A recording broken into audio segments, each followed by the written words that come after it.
Hi everyone, आपका स्वागत है अगला सेम स्कूल में। और आज अपन बात कर रहे हैं एक नए चैप्टर के बारे में, that is the human I and colourful world from class 10th science. Alright, देखो बेटा, यहाँ अपन बात कर रहे हैं एक तो ह्यूमन आई के स्ट्रक्चर के बारे में कि इसका स्ट्रक्चर क्या होता है, इसके कौन कौन से इसके पार्ट्स होते हैं और किस पार्ट का रोल क्या होता है, ठीक है ना। और उसके बाद में अपन बात करेंगे लाइट के फिनोमिनाज के बारे में। जैसे पहले अपन ने बात कर रखी है प्रीवियस चैप्टर के अंदर अबाउट रिफ्लेक्शन, रिफ्रैक्शन, और यहाँ अपन बात करेंगे अबाउट डिस्पर्सन एंड इसके अलावा the refraction through prism. Alright, तो ये अपने इस चैप्टर का ना थीम रहेगा। पहले अपन बात करेंगे ह्यूमन आई के बारे में, ह्यूमन आई। ऑलराइट, तो मैंने यहाँ पे एक आसान सा डायग्राम बना रखा है ह्यूमन आई का, ठीक है ना। तो ये जो डायग्राम अपने ड्रॉ कर रखा है, दिस इज फॉर ह्यूमन आई। अब इसके कौन सा पार्ट का नाम क्या होता है और किस पार्ट का रोल क्या है, ये बातें अपन यहाँ पे डिस्कस करने वाले हैं। ऑलराइट, तो मैं एक काम करूंगा बेटा कि मैं यहाँ पे उस पार्ट्स के ऊपर नंबर लिखूंगा और उस नंबर की पूरी कहानी में यहाँ पे आपको लिख दूंगा, ठीक है ना। तो आपको नोट करना है, ठीक है। अच्छा बेटा, ये आपकी आइज का सबसे इजीएस्ट डायग्राम है, ठीक है। अब इसमें हर एक पार्ट का, है ना, हर एक एलिमेंट का नाम क्या होता है अपन बात करने वाले हैं इसके अंदर। पहले अपन बात करते हैं इस वाले पार्ट के बारे में जो आपको दिख रहा है फ्रंट के ऊपर, ठीक है बेटा। ये देखो फ्रंट व्यू ऐसा ना, तो अपन यहाँ से देखते हैं अपन, तो जो सबके सामने जो सबसे ऊपर आ रहा है ना, ये वाला पार्ट, ये वाला है ना, इस पार्ट को अपन नंबर 1 बोल रहे हैं, नंबर 1। और इस नंबर 1 पार्ट का नाम बेटा होता है कॉर्निया। ध्यान रखे बेटा कि जो ये ऊपर वाला दिख रहा है ग्लास, ये वाली जो सरफेस दिख रही है ना, ये वाली इसका नाम होता है कॉर्निया। तो मैं लिख रहा हूं यहाँ पे कि पार्ट नंबर 1 को मैंने क्या बोला, this is for cornea, cornea. अब इस कॉर्निया का रोल क्या है, इस कॉर्निया का यूजेस क्या है अपनी आइज के लिए, वो अपन बात कर लेते हैं इसमें एक बार। देखो बेटा, कॉर्निया जो होगा ना, that protect our eyes with foreign agents. जैसे मान लो कोई डस्ट पार्टिकल है ना, या कोई भी अनवांटेड पार्टिकल है, वो आपकी आइज में एंटर ना कर पाए, उसके लिए अपन ने इसको ऊपर से कवरिंग कर रखी है। और वो कवरिंग किसकी कर रखी है बेटा, कॉर्निया की। तो जो सबसे टॉप मोस्ट पार्ट दिखता है आपको, टॉप मोस्ट लेयर आइज की, उसका नाम क्या होता है, कॉर्निया, ठीक है ना। और इसका यूज क्या होगा, it protect are I with foreign agents, it means कि डस्ट पार्टिकल्स, है ना, विथ फॉरेन एजेंट्स, ठीक है। तो यही इसका रोल होता है। इसके अलावा इसका एक और रोल होता है बेटा कि ये जो भी लाइट आ रही है ऑब्जेक्ट से, उस लाइट को रिफ्रैक्ट करेगा, रिफ्रैक्ट, है ना। तो इसका एक और काम होता है कि काफी हद तक, काफी अमाउंट में ये लाइट को रिफ्रैक्ट करेगा और रिफ्रैक्शन के बाद में उसकी इमेज यहाँ बनेगी, वो आगे की कहानी है। बट इसके दो काम हो गए। पहला काम कौन सा हो गया, मेन काम इसका, कि ये जो है अपनी आइज को प्रोटेक्ट करेगा, किससे, फॉरेन एजेंट से। इसके अलावा ये मैक्सिमम पार्ट्स ऑफ लाइट को रिफ्रैक्ट करेगा, इट विल रिफ्रैक्ट, है ना। और आफ्टर रिफ्रैक्शन लाइट आपकी यहाँ पहुंचेगी, फिर बाद में लाइट यहाँ पहुंचेगी आपकी, है ना। और यहाँ पहुंच के यहाँ पे उसकी इमेज बनेगी, वो आगे की कहानी है। अब ये अपन बात कर लेंगे उसके बारे में, ठीक है ना। अच्छा बेटा, अब इसके बाद में सेकंड जो आपका एलिमेंट आएगा, पार्ट आएगा, वो बेटा ये वाला पार्ट है, ये वाला पार्ट है जो आपको दिख रही है खाली जगह। एक्चुअल में बेटा यहाँ पे खाली जगह नहीं होती है, यहाँ पे इसको अपन बोलते हैं एक्वस ह्यूमर, है ना। तो इसका नाम मैं लिख रहा हूँ यहाँ पे सेकंड पार्ट का। लेकिन ध्यान रखो डायग्राम में कि सेकंड पार्ट मैंने किसको बोला है बेटा, सेकंड पार्ट इस वाली लाइन के अंदर जो पार्ट दिख रहा है आपको, ये वाला स्पेस जो दिख रहा है आपको, इस स्पेस का नाम क्या है, इसका नाम होगा एक्वस ह्यूमर, ठीक है ना, एक्वस ह्यूमर। तो इसका नाम लिखो आप, एक्वस ह्यूमर। अब इसका नाम एक्वस क्यों है, देखो बेटा, aqua means water, it means कि इस वाले पार्ट में एक लिक्विड होगा and that is like water, है ना। उसकी जो कंसिस्टेंसी होगी वो कैसी होगी, लाइक वाटर होगी। अच्छा, इसके अलावा इसका काम क्या है, इसका यूज ये होगा कि ये जो है वो प्रेशर को बैलेंस करेगा, कि आपकी आइज के जितना बाहर प्रेशर है। अच्छा बेटा, बाहर कौन सा प्रेशर होगा, that will be atmospheric pressure. और इसके जो अंदर जो प्रेशर है, उन दोनों प्रेशर को बैलेंस करेगा ही। It maintain the balance of the pressure of, है ना, outside and inside the eyes. तो इस वाले पार्ट का, इस वाले लिक्विड का जो मेन काम वो क्या हुआ कि अपनी आइज का जो प्रेशर है वो बैलेंस रहे।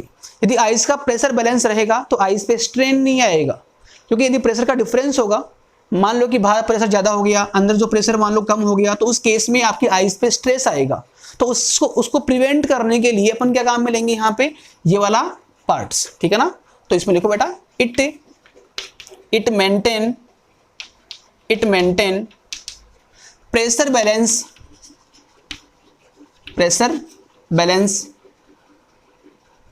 Inside and outside the I, inside and outside the I, alright. तो इसका सेकंड काम ये हो गया।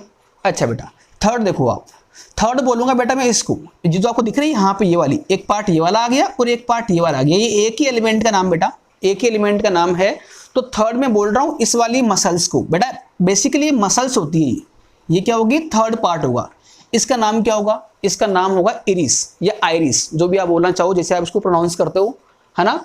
तो ये भी थर्ड पार्ट है, और जो ये दिख रहा है आपको ये वाली मसल्स, ये इसका भी नाम क्या होगा, थर्ड पार्ट होगा। तो मैं इस पूरे पार्ट को एक ही में काउंट कर रहा हूँ, ठीक है ना। अच्छा बेटा इसके अलावा जो यहाँ पे आपको दिख रहा है, ये वाला जो आपको पार्ट दिख रहा है, जहाँ पे ये पार्ट आइरिस नहीं है ना, देखो बेटा ये यहाँ तक ये मसल्स यहाँ तक ही है, तो बीच में कुछ जगह रह गई अपनी, जहाँ जो जगह रह गई ना उसका भी एक नाम होता है, उसको मैं बोल दूँ फोर्थ पार्ट, उसको मैं बोल दूँ, इस वाले पार्ट को बोल दूँ मैं क्या, fourth part of eye, fourth part of eye. तो पहले बात करते हैं थर्ड के बारे में। अब इन दोनों को मैं साथ पढ़ाऊंगा मैं आपको, क्योंकि थर्ड पार्ट और फोर्थ पार्ट इन दोनों का जो वर्किंग है, जो यूज है, वो एक साथ होगा, जोड़ी में काम करेंगे बेटा, है ना, जोड़ी में काम करेंगे। तो पहले अपन बात करते हैं थर्ड का नाम क्या होता है। थर्ड को बेटा अपन बोलते हैं आइरिस या इरिस, जो भी आप बोलना है इसको चाहो, कोई दिक्कत नहीं, आइरिस।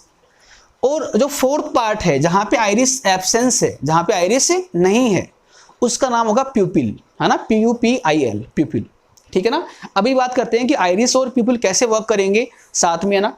देखो बेटा ये जो मसल्स है ना, वो इस प्यूपिल की साइज को कंट्रोल करेगी। इन मसल्स की साइज बेटा फिक्स नहीं होती है ना। तो इस प्यूपिल की साइज को कम ज्यादा करने के लिए, है ना, इस प्यूपिल की साइज को कम ज्यादा करने के लिए अपन ये वाले पार्ट्स काम में आते हैं, और इनका नाम क्या होगा, आइरिस। अब क्वेश्चन माइंड में अराइज हो रहा होगा कि क्यों जरूरत पड़ रही है इसको, है ना, इंक्रीज या डिक्रीज करने की। बेटा जरूरत इसलिए पड़ती है, जैसे मान लो कि बहुत सारी लाइट आ गई, मान लो बहुत सारी लाइट आ रही है, तो उस टाइम पे अपन नहीं चाहते कि लाइट पूरी अपने आंख में एंटर करे, अपन ट्राई करते हैं कि वो कम अमाउंट उस लाइट का, है ना, अपनी आइज में एंटर करे। तो उस टाइम पर ये जो आइरिस है वो अपनी साइज को बढ़ाएगा, और साइज इसकी बढ़ेगी तो डेफिनेटली जो प्यूपिल जो है उसकी साइज कम हो जाएगी, क्योंकि प्यूपिल आपकी आइज का वह पार्ट है जहां से आपकी जो लाइट है वो एंटर करती है अंदर की ओर। लाइट यहां से आएगी और यहां से आके लाइट आपकी इस वाले पार्ट से ही एंटर करेगी। तो आपको कितना लाइट का अमाउंट एंटर करवाना है, कितना आपको लाइट का अमाउंट अंदर की ओर भेजना है, ये बात कहां डिपेंड करती है, ऑन द साइज ऑफ प्यूपिल। यदि प्यूपिल की साइज बहुत कम है, उस टाइम पर amount of light come enter करेगा, और यदि इसका साइज बढ़ जाएगा, उस टाइम पर लाइट का जो अमाउंट एंटर करने वाला वो बढ़ जाएगा। बट अभी आपको यहां मालूम पड़ रहा होगा कि इस प्यूपिल की साइज को कंट्रोल में कौन कर रहा है, कंट्रोल में कौन लेके आ रहा है, that is the iris. And ये मसल्स है, these are not fix part, ये अपनी साइज को कम ज्यादा करेगी और उससे इसका साइज कम ज्यादा हो जाएगा, ठीक है ना। तो आइरिस देखो बेटा, इसमें को it control the size of प्यूपिल। And इसके अलावा एक और पार्ट आप ध्यान रखो कि ये बेसिकली एक मसल्स है ना, ये मसल्स है, ये कोई हार्ड पार्ट नहीं है, ठोस पार्ट नहीं है, मसल्स हो गया ये, ऑलराइट, ये मसल्स होती है। अच्छा बेटा अब जो बेटा फोर्थ पार्ट क्या है, फोर्थ पार्ट है प्यूपिल, है ना, इसको मैं यहां लिखूं प्यूपिल।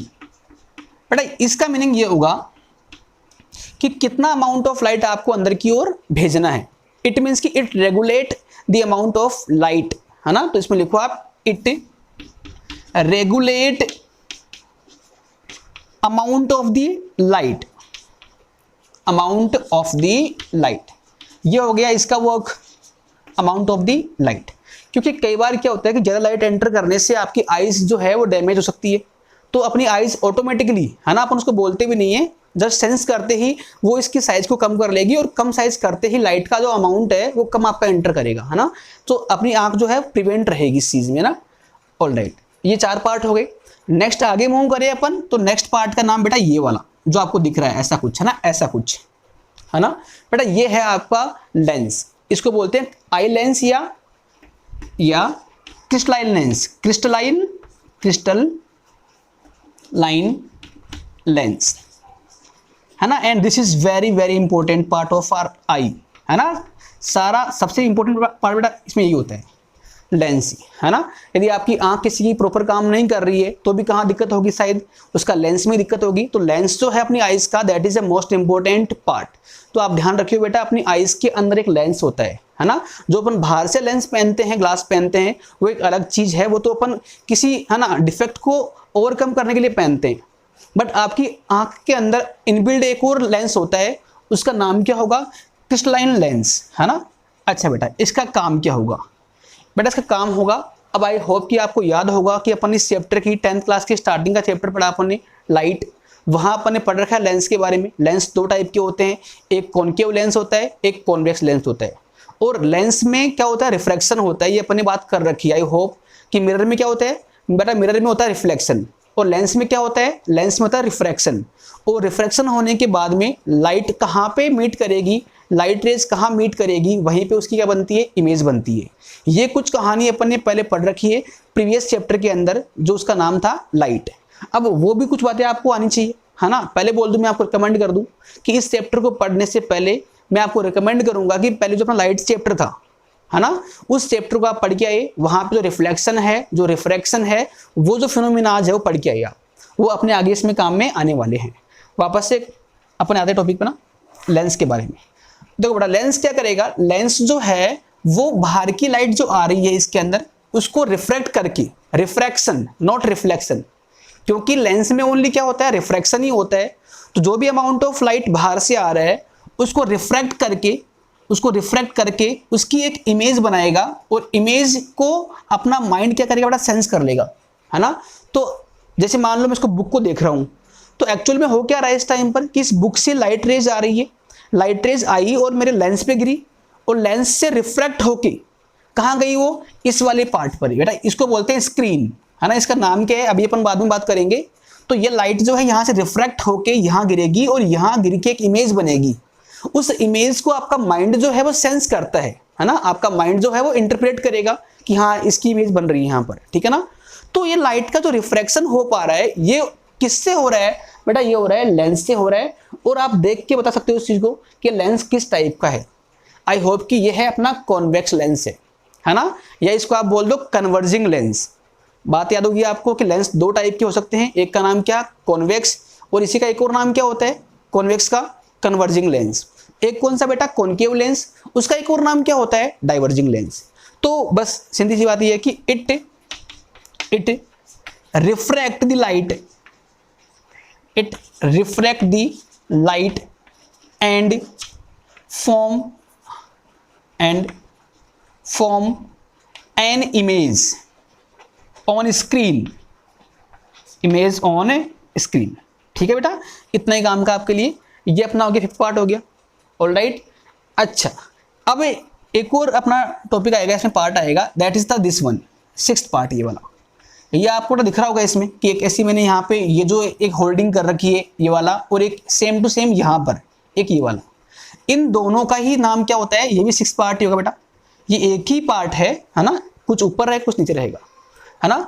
देखो आप देख पा रहे होंगे कि अपना जो लेंस है उसको इस चीज ने होल्ड कर रखा है ऊपर नीचे से, इसने ऊपर से होल्ड कर रखा है, इसने नीचे से होल्ड कर रखा है। तो इस 6th पार्ट का नाम होगा सिलेरिये मसल्स, है ना। अच्छा बेटा, बोर्ड पे स्पेस नहीं है तो इतना आप नोट कर ले, है ना। और आगे अपन मूव करते हैं, इसको मैं इरेज करूंगा, इसको मैं इरेज करूंगा, और उसके बाद में आगे कहानी पढ़ेंगे अपन इसके बारे में, 6th पार्ट के बारे में। हालांकि पहले ही बोल दूं मैं आपको कि जो 5th पार्ट है और जो 6th पार्ट है, इन दोनों का जो वर्किंग है वो भी साथ में ही होगी, है ना। जैसे अपन ने पहले पढ़ रखा है 3 और 4 के बारे में, वैसे ये भी जो पार्ट्स है वो पेयर में काम करते हैं, एक साथ ही काम करते हैं, ठीक है ना। तो ये एक बार इसको आप नोट कर ले, इस वाले पार्ट को। मैं डायग्राम को इरेज नहीं करूंगा अभी भी, डायग्राम आपका वही रहेगा, है ना। मैं इस पार्ट को इरेज करूंगा, नोट करिए इसको, आप इसको नोट करिए आप। ऑल राइट, तो ऑलमोस्ट इसके 9 पार्ट आएंगे। 5 पार्ट अपन डिस्कस कर चुके हैं, 4 पार्ट इसके और रह गए, है ना। ठीक है बेटा, तो मैं इसको इरेज कर रहा हूं यहां से।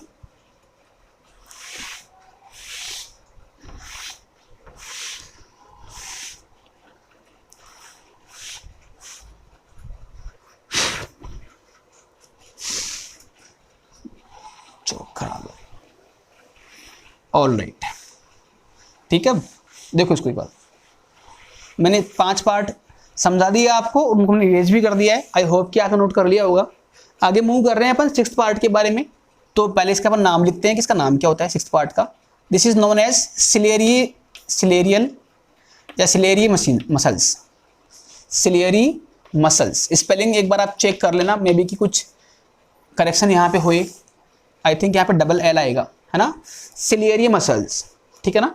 देखो बेटा, ये भी अगेन एक मसल्स है, मतलब कि, है ना, ये इसकी साइज अपनी वेरिएबल हो सकती है। जैसे अपन ने पहले बात की इसके बारे में, दिस वॉज इरिस या आइरिस, ऐसे ही ये इस पार्ट का नाम क्या होगा आपका, ciliary muscles.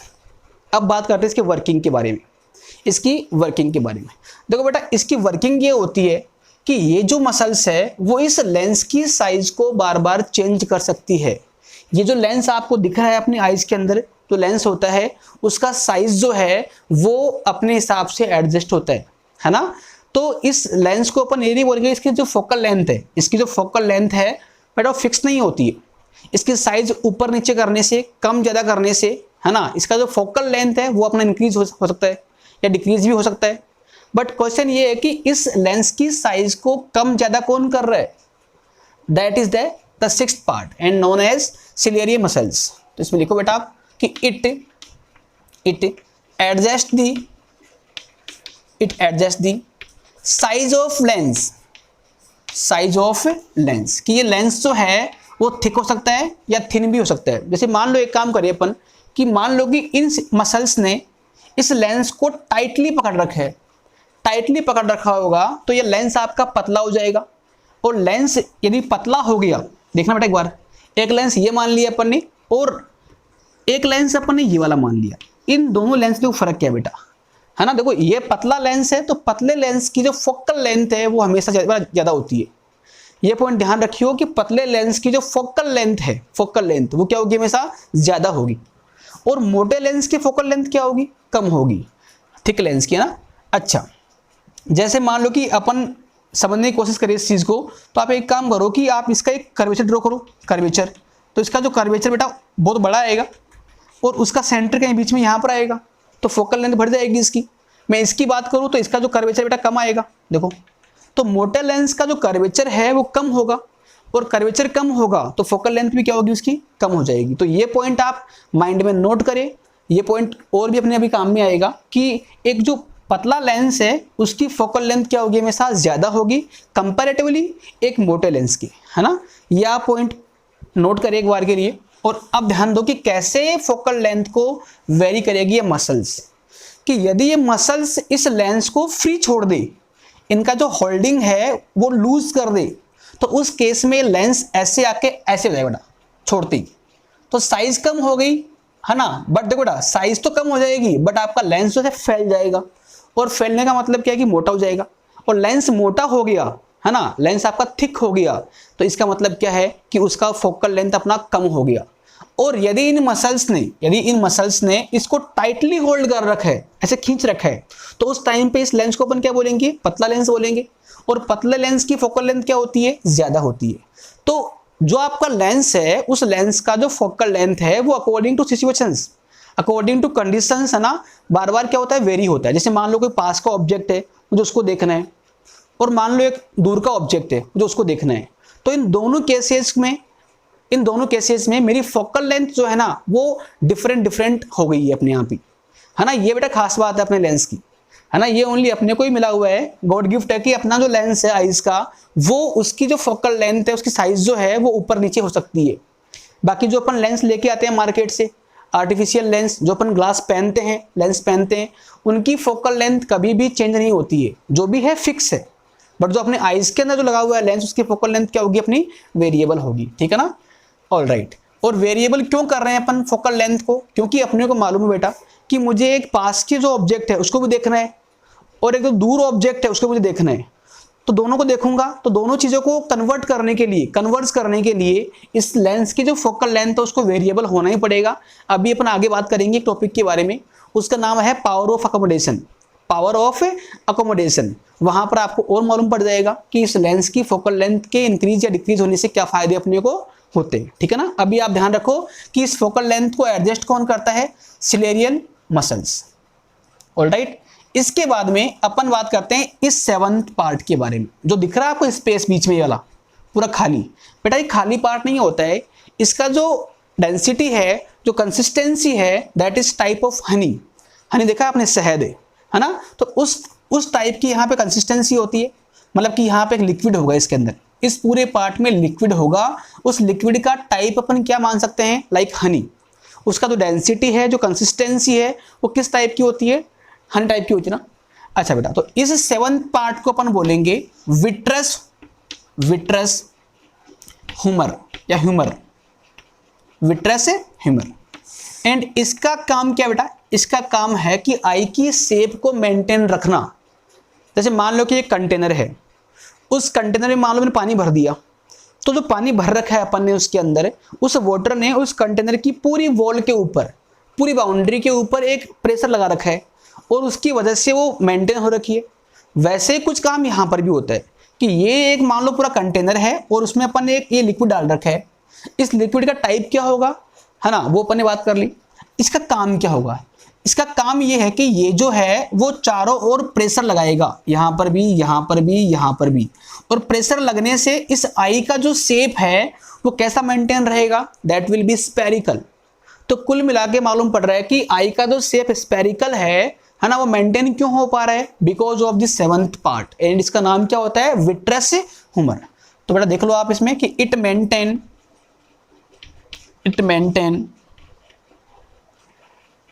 the shape of eye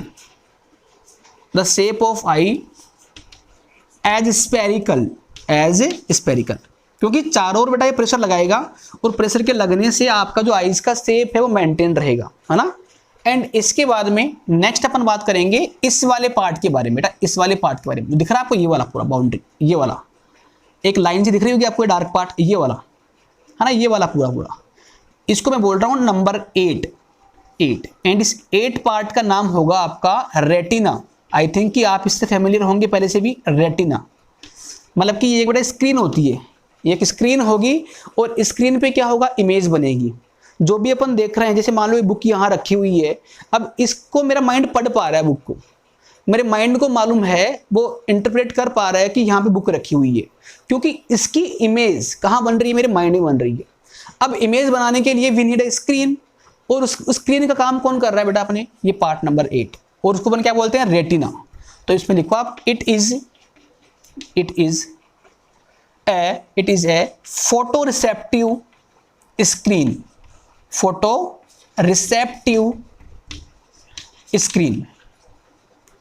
on which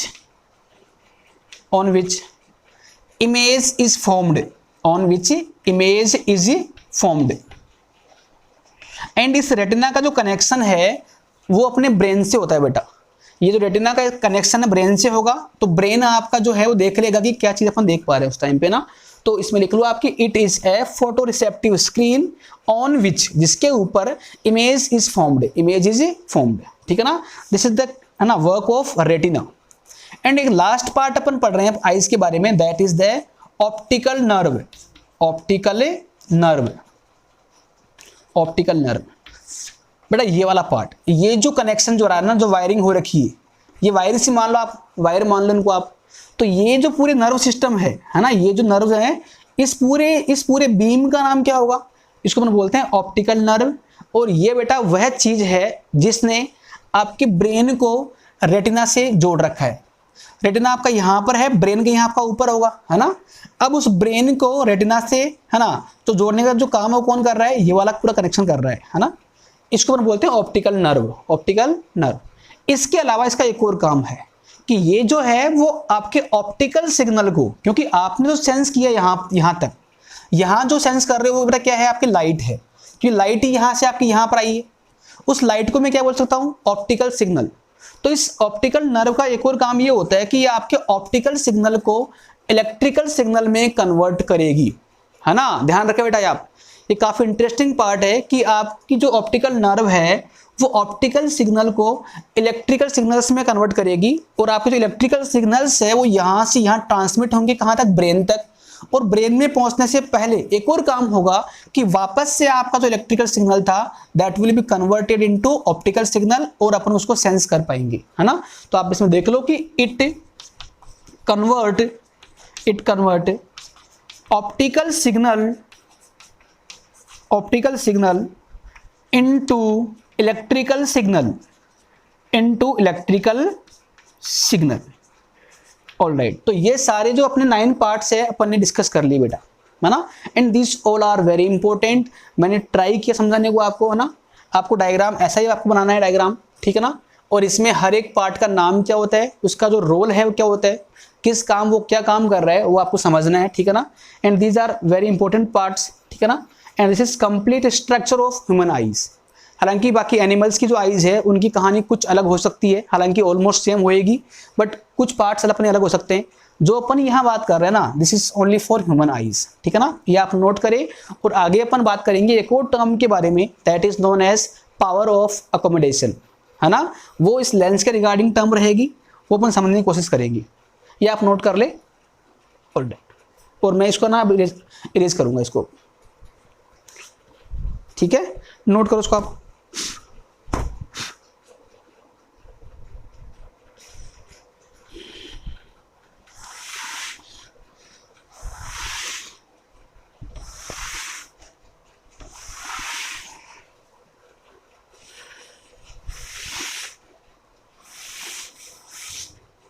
एक मिनट डस्ट उड़ रही बेटा, ठीक है। आगे देखो, इसमें आगे अपन बात कर रहे हैं इसमें पावर ऑफ अकोमोडेशन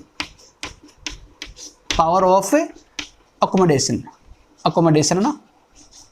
ये भी एक बेटा डेफिनेशन मान लो आप इसको, पावर ऑफ अकोमोडेशन। ये अपनी आइज के लिए होती है पावर ऑफ अकोमोडेशन। पहली बात तो ये कि हाँ वर्ड आ रहा है पावर के बारे में, और आई होप कि लास्ट चैप्टर में या प्रीवियस चैप्टर में मैंने पढ़ रखा है पावर के बारे में कि लेंस की पावर क्या होती है। पावर इक्वल टू बेटा होता है 1/f। आपको मैं याद दिलाऊं, मैं लेंस का पावर कितना होता है 1/f, that is reciprocal of focal length. ये फॉर्मूला आप याद रखें, क्योंकि इस चीज को समझने के लिए आपको ये फॉर्मूला काम में इसमें लेना पड़ेगा। एक और वर्ड यहाँ पे आ रहा है अकोमोडेशन।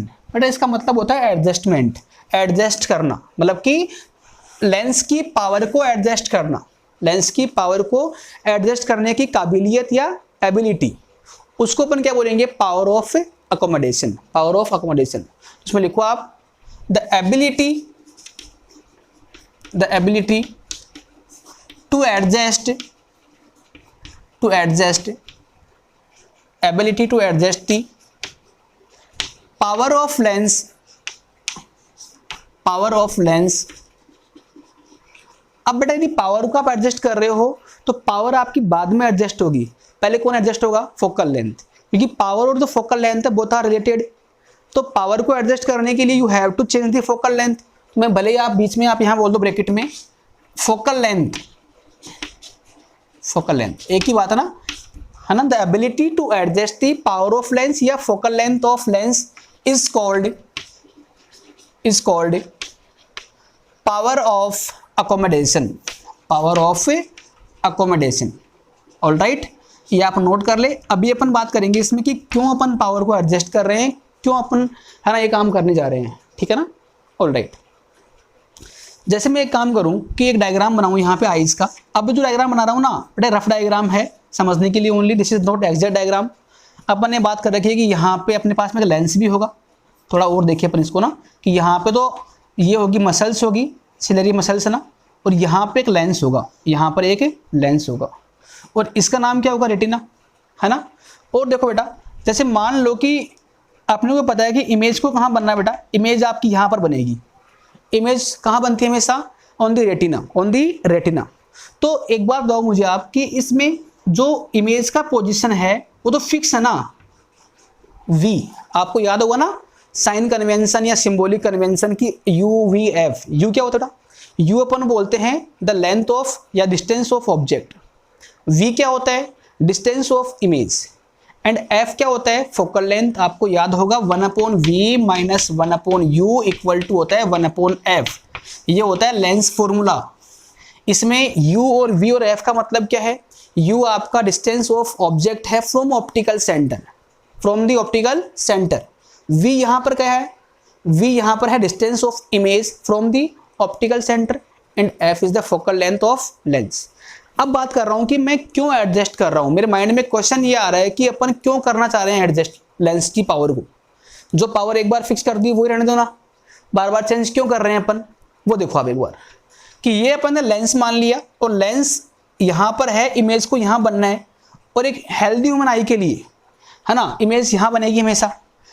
अब बताओ बेटा कि अपने वी फिक्स कर दिया कि भले कोई भी ऑब्जेक्ट अपन देख रहे हो, भले आपका जो ऑब्जेक्ट है वो पास में रखा हुआ रहे या दूर रखा हुआ रहे या बहुत दूर रखा हुआ रहे, है ना, कहीं पर भी हो उसको आपको देखना है और देख के उसकी इमेज कहाँ बननी चाहिए, ऑन द रेटिना, तभी आपकी इमेज शार्प बनेगी बेटा, है ना। यदि आपने इमेज को यहाँ बना दिया तो आप उसको देख ही नहीं पाओगे। तो इमेज को देखने के लिए, किसी ऑब्जेक्ट को देखने के लिए आपको उसकी इमेज कहाँ बनानी पड़ेगी, इसके ऊपर। मतलब कि जो v जो टर्म है यहाँ पर वो अपन ने फिक्स कर दी। बट आप ध्यान दो कि आपका जो u है, u बेटा यहाँ पे क्या है, u आपका है ऑब्जेक्ट डिस्टेंस लेंस से। तो मान लो पास का ऑब्जेक्ट होगा तो u आपका कम हो जाएगा, ऑब्जेक्ट मान लो दूर का है तो u और कम हो जाएगा, और दूर का होगा तो u आपका और कम हो जाएगा। मतलब कि भले ऑब्जेक्ट कहीं पर भी हो, हर एक वैल्यू के लिए u की हर एक वैल्यू के लिए आपको v को फिक्स करना पड़ेगा, v को फिक्स करना पड़ेगा। अब बताओ मुझे आप कि आपका v तो फिक्स है, ये फिक्स कर दिया, फिक्स है, बट ये u जो है वो क्या अपना वेरिएबल है बेटा, ये आपका क्या है वेरिएबल है। अब ये कहानी तभी पॉसिबल है कि जब आपका f भी क्या हो, वेरिएबल हो। या आप ये देखो एक बार, इसको आप काउंटर चेक करें एक बार के लिए कि ये तो फिक्स कर दिया अपन ने, बट इसके बार बार वेरी होने से, इसके बार बार चेंज होने से क्या आपका फोकल लेंथ सेम रहेगा क्या, बताओ मुझे आप। जैसे मान लो कि ये तो 5 कर दिया अपन ने, बट ये एक बार 10 भी होगा, 20 भी होगा, 30 भी होगा, तो इसकी हर एक डिफरेंट वैल्यू के लिए जो आपका फोकल लेंथ है, इस आई का जो फोकल लेंथ है वो भी क्या अपना बार बार वेरिएबल आएगा। मतलब कि इस लेंस की फोकल लेंथ को वेरिएबल होना ही पड़ेगा। और फोकल लेंथ अब वेरिएबल करने का जो काम है वो कौन कर रहा था बेटा, that was done by ciliary muscles, है ना। अब अपन बात कर रहे हैं कि पावर ऑफ अकोमोडेशन, कि कितना वो एडजस्ट कर रहा है ना, कि कोई भी जो आईज है वो कितना कंफर्टेबली, है ना, कितना इजीली इस फोकल लेंथ को कम ज़्यादा कर पा रही है। जैसे मान लो कि जो बूढ़े लोग होते हैं ना, जो एजेड लोग होते हैं, उनकी जो आईज का जो पावर ऑफ जो अकोमोडेशन है ना वो कम होता है। मतलब कि वो पावर को एडजस्ट आसानी से कर नहीं पाते हैं, तभी उनको दिख नहीं पाता है। और जो यंग होते हैं, है ना, उनकी क्या जो पावर होगी ना, ये जो टर्म होगी वो उनकी आइज के लिए अच्छी होती है, इसीलिए उनकी जो आइज है इजीली पावर को एडजस्ट कर लेती है। या आप ये बोल दो फोकल लेंथ को एडजस्ट कर लेती है। फोकल लेंथ एडजस्ट हो गई तो हर बार उसकी इमेज कहाँ बनेगी, ऑन द रेटिना, है ना। इसीलिए अपन ये बोल सकते हैं कि एज, है ना, बढ़ने पर, है ना, उम्र बढ़ने पर जो आंख की जो पावर ऑफ अकोमोडेशन है वो कम होती है ना। उससे क्या होगा कि वो पावर को एडजस्ट कर नहीं पाएगी, उसकी आइज पावर को एडजस्ट नहीं कर पाएगी, मीन्स की फोकल लेंथ को एडजस्ट नहीं कर पाएगी। फोकल लेंथ एडजस्ट नहीं कर पाएगी तो उसकी इमेज यहाँ पर बन नहीं पाएगी, है ना। तो ये पूरी कहानी होती है। ऑलराइट, ये नोट कर लिया आप इसमें। तो मैंने लिखवा दिया आपको कि कोई भी ह्यूमन आई जो है वो कितना अच्छे से पावर को एडजस्ट कर पा रही है। अब मैं ये नहीं बोलूँगा यहाँ पर कि जो ये टर्म है वो आपकी ज़्यादा होनी चाहिए, नहीं, ये आपकी होनी चाहिए मॉडरेट बैलेंस, कि ज़रूरत पड़ने पर पावर कम भी हो जाए और ज़रूरत पड़ने पर पावर अपनी, है ना, बढ़ भी जाए अपनी। दोनों काम चाहेंगे अपन तो, है ना, दोनों काम अपन चाहेंगे, है ना। तो इसीलिए ये जो मसल्स है वो इस लेंस को फ्री कर देगी, फ्री करेगी तो लेंस मोटा हो जाएगा। लेंस मोटा होगा तो फोकल लेंथ जो है कम हो जाएगी। फोकल लेंथ कम हो गई तो पावर इसकी बढ़ जाएगी, पावर इसकी बढ़ जाएगी। तो यदि इस लेंस को पावर को बढ़ाना होगा ना तो ये पहले ये काम करेगा, फिर अल्टीमेटली ये काम हो ही जाएगा। और यदि ये मसल्स लेंस को टाइटली होल्ड कर ले, टाइटली होल्ड करेगी तो उस टाइम पर लेंस आपका पतला हो जाएगा, थिन लेंस हो जाएगा। और पतले लेंस की फोकल लेंथ क्या होती है, ज़्यादा होती है। फोकल लेंथ ज़्यादा हो जाएगी तो पावर कम हो जाएगी। तो ये जो वर्किंग है, जो एक्टिविटी है, यदि कोई भी आइज इजीली कर पा रही है, सही से कर पा रही है, प्रॉपर कर पा रही है, तो उसका नाम क्या होगा, हेल्दी आई। उसका नाम क्या होगा, हेल्दी आई, कि वो आइज प्रॉपर वर्क कर पा रही है। या आप ये बोल दो कि उस आई की जो पावर ऑफ अकोमोडेशन है वो काफ़ी अच्छी है। दोनों काम साथ में होने चाहिए कभी भी, है ना, अकॉर्डिंग टू कंडीशंस। ऑलराइट, ये आप नोट कर ले। आगे अपन बात करेंगे इसमें आइज के डिफेक्ट के बारे में, है ना, ये नोट करिए आप।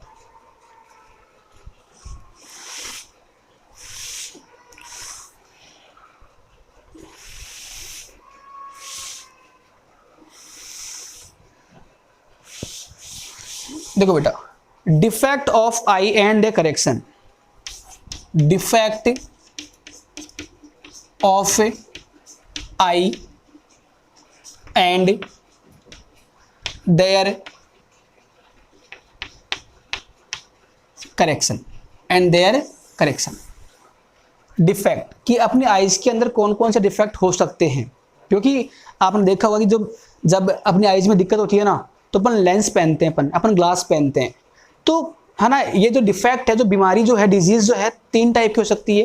बेटा देखो, पहले अपन बात करेंगे इसमें, पहला इसमें आएगा मायोफिया, है ना, मायोफिया।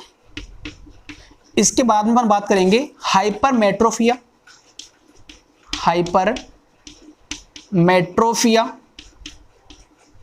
एंड लास्ट में अपन बात करेंगे प्रेसफोबिया, है ना, प्रेसफोबिया। एक मिनट बेटा, प्रेसफोबिया। तो दीज आर दी डिफेक्ट्स, मायोफिया, हाइपरमेट्रोफिया और प्रेसफोबिया, है ना। आपने सुना होगा कि जो किसी की जो नज़र है ना, वो पास की अच्छी होती है, वो पास की ऑब्जेक्ट्स को इजीली देख पाता है, आराम से देख पाता है, और किसी की नज़र क्या होती है, दूर के लिए सही होती है। तो जो दूर के जो ऑब्जेक्ट्स को देख नहीं पा रहा है अच्छे से, उनमें भी एक उस डिफेक्ट का एक नाम होगा इनमें से। और जो पास की चीज़ों को नहीं देख पा रहा है ना, जो पास की चीज़ों को नहीं देख पा रहा है, उनके लिए अलग नाम होगा यहाँ पर, है ना। तो पहले अपन बात करते हैं मायोफिया के बारे में। इसका एक और नाम होता है नियर साइटनडेज, ये बेटा। अच्छा, तो पहले अपन बात करते हैं अबाउट मायोफिया की, ये जो डिफेक्ट है उसका मतलब क्या है और कैसे इसको अपन ओवरकम करेंगे, करेक्ट करेंगे लास्ट में ना, कि इसको करेक्ट करने के लिए किस टाइप के अपन लेंस पहनने वाले हैं, ग्लास पहनने वाले हैं अपनी आइज के ऊपर, ठीक है ना, मायोफिया। ऑलराइट, देखो बेटा कि यदि कोई भी ह्यूमन जो है, वो यदि पास के ऑब्जेक्ट्स को इजीली देख पा रहा है, क्लियरली देख पा रहा है, और दूर के जो ऑब्जेक्ट्स उनको देख नहीं पा रहा, जैसे मान लो कोई डिस्टेंट ऑब्जेक्ट है, बहुत दूर ऑब्जेक्ट है, उनको मान लो देख नहीं पा रहा, तो उस डिफेक्ट को अपन क्या बोलेंगे, मायोफिया, है ना, उसको अपन क्या बोलेंगे, मायोफिया। या उसी का एक और नाम क्या होगा, नियर साइटनडेज, है ना, नियर साइटनडेज। ऑलराइट। अच्छा बेटा देखो क्या होता है एक्चुअल में, जैसे मान लो कि इसमें अपन ने देखा कि आपकी जो फार पॉइंट है, अच्छा बेटा देखो 2 वर्ड और ध्यान रखो आप, एक तो था फार पॉइंट, और एक बेटा आएगा नियर पॉइंट, या इसको अपन बोल सकते हैं least distance of distinct vision, है ना। हालांकि उस वर्ड को मैं आपको ना इंट्रोड्यूस नहीं करूंगा। फार पॉइंट और नियर पॉइंट। फार पॉइंट का मीनिंग ये है कि आपकी जो आइज है, जो ह्यूमन आइज है, वो मैक्सिमम कितना दूर तक देख पाती है ना, उस डिस्टेंस को अपन क्या बोलेंगे, far point. And I hope कि मालूम होगा आपको कि जो ह्यूमन आई का फार पॉइंट है वो आप होता है इन्फिनिटी, मतलब कि इन्फिनिटी बहुत दूर, एक बहुत बड़े नंबर के लिए इन्फिनिटी। क्योंकि जैसे मान लो स्टार है, उसको अपन देख पा रहे हैं, तो स्टार जो है बहुत दूर है ना अपने से, तो आपकी जो आइज है वो मैक्सिमम कितना देख पाती है, कहाँ तक देख पाती है, अप टू इन्फिनिटी। तो अपन ये बोल सकते हैं कि आपकी आइज के लिए जो फार पॉइंट है वो कितना होगा, इन्फिनिटी होगा। और जो नियर पॉइंट है ना बेटा, कि कितना पास तक अपन देख पाएंगे, है ना। जैसे मान लो कि मान लो बुक पढ़ रहा हूँ, मान लो मैं, अब बुक को मैंने यहाँ रखा देख पा रहा हूँ मैं आराम से, और यहाँ रखा देख पा रहा हूँ, बट एक लिमिट के पास आने पर, जैसे मान लो कि यहाँ ले आया मैं, अब उसको देखना पॉसिबल नहीं है। या आप ये बोल दो कि आप देख भी रहे हो ना, तो आपकी आइज पे स्ट्रेस आएगा, स्ट्रेन आएगा। तो एक वह पास का पॉइंट जहाँ तक आप उसको कंफर्टेबली देख पा रहे हो, उसका नाम क्या होगा, नियर पॉइंट। और ह्यूमन आइज के लिए जो नियर पॉइंट है दैट इज 25 सेंटीमीटर, कि इतना इससे पास आने पर आपकी आइज पे स्ट्रेस पड़ेगा, स्ट्रेन पड़ेगा, है ना। और यदि आपका जो कोई भी ऑब्जेक्ट है वो यहाँ तक है, इतना फार है, तो आपकी आइज जो है वो रिलैक्स रहेगी, ठीक है ना। तो ये होता है फार पॉइंट एंड ये होता है आपका नियर पॉइंट। अब बेटा ये कहानी है हेल्दी आइज के लिए, ये किसके लिए, हेल्दी आइज के लिए। बट यदि आपकी आइज में कोई डिफेक्ट आ गया, तो डिफेक्ट के आने से उसका जो फार पॉइंट है वो इन्फिनिटी ना हो के कुछ कम होता है, और नियर पॉइंट जो है वो भी इतना ना हो के कुछ ज़्यादा होता है। जैसे मान लो कि अपन एक काम करें कि मैं एक चीज़ को देख पा रहा हूँ यहाँ तक, और डिस्टेंस मान लो कितनी है, 25 है। तो मेरी आइज़ क्या बेटा हेल्दी है। बट यदि मेरी आइज़ इतना डिस्टेंस रखने के बाद भी देख नहीं पा रही है, इट मीन्स कि डिफेक्ट आ गया अब तो, कि डिस्टेंस कितनी ऑब्जेक्ट की 25 ही है, बट फिर भी मेरी आइज़ जो इनको देख नहीं पा रही इस चीज़ को क्लियरली, इट मीन्स कि मेरे कुछ ना कुछ डिजीज़ है, कोई डिफेक्ट है आइज़ में। तो अपन इसको ये बोलेंगे कि अपन पास की चीज़ों को देख नहीं पा रहे, दूर की को मैं देख पा रहा हूँ आराम से, बट पास की चीज़ों को मैं देख नहीं पा रहा, है ना, ठीक है ना। तो उसको अपन बोलेंगे बेटा हाइपरमेट्रोफिया। और अभी दूर को देखो बेटा, और यदि कोई आदमी दूर की चीज़ों को, दूर के ऑब्जेक्ट्स को देख नहीं पाता इजीली, है ना, पास उसको बढ़िया उसको दिख रहा है आराम से, पर दूर का जो ऑब्जेक्ट्स को दिख नहीं पा रहा है, तो उसका नाम क्या होगा, मायोफिया, है ना, क्योंकि वो पास की चीज़ों को देख पा रहा है, दूर की को नहीं देख पा रहा, तो उसको अपन बोलेंगे मायोफिया। ऑलराइट, इसमें लिख लो बेटा आपकी it can see nearer objects easily, ये होता है इसके अंदर, है ना, इसीलिए इसका नाम क्या होता है, नियर साइटेंडेस, है ना। और दूर वाले ऑब्जेक्ट्स को वो देख नहीं पाएगा, मतलब कि उसका जो फार पॉइंट है वो इन्फिनिटी नहीं है बेटा, दूर की चीजों को देख नहीं पा रहा ना, तो इसका मतलब क्या हुआ कि उसका जो फार पॉइंट है वो इन्फिनिटी नहीं है, कुछ पास में है, उससे कम है ना। तो उस डिफेक्ट को बोलेंगे मायोफिया। अब बात करते हैं कि इसमें होता क्या है, इसको अपन कैसे करेक्ट करेंगे, कैसे इस बीमारी को अपन खत्म करेंगे, ठीक है ना। देखो बेटा इसमें आप, ऑलराइट, तो जैसे ये अपन ने बना लिया, आइज बना लिया अपन ने, ये अपन ने लेंस बना लिया, अपन ने लेंस मान लो यहाँ पर है बेटा, ठीक है ना। और यहाँ पर मान लो ऑब्जेक्ट दूर है।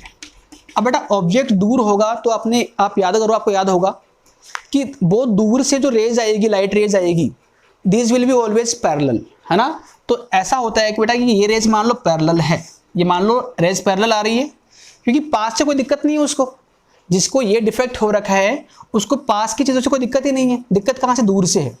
तो मान लो कि उसमें देखो क्या हो रहा है कि ये दूर की मान लो, और ये जो लेंस है वो इनको कन्वर्स करके कहाँ मिलाएगा, यहाँ पर मिलाएगा, और जहाँ पर मिलाएगा वहीं तो क्या बनेगी बेटा, इमेज बनेगी। और कहाँ मिला पा रहा है, ऑन द रेटिना। तो ये काम है किसके लिए, हेल्दी आई के लिए बेटा। यहाँ 3 डायग्राम बनेंगे, एक के बाद में एक, ये काम किसका है, हेल्दी आई का। बट अब मान लो कि आपकी आइज हेल्दी नहीं है, उनमें मान लो कि डिजीज हो गई ये वाली, तो मैं अब एक और डायग्राम बनाऊंगा यहाँ पे, डायग्राम नंबर 2 मान लो ये वाला है ना, ये लेंस मान लिया अपन ने।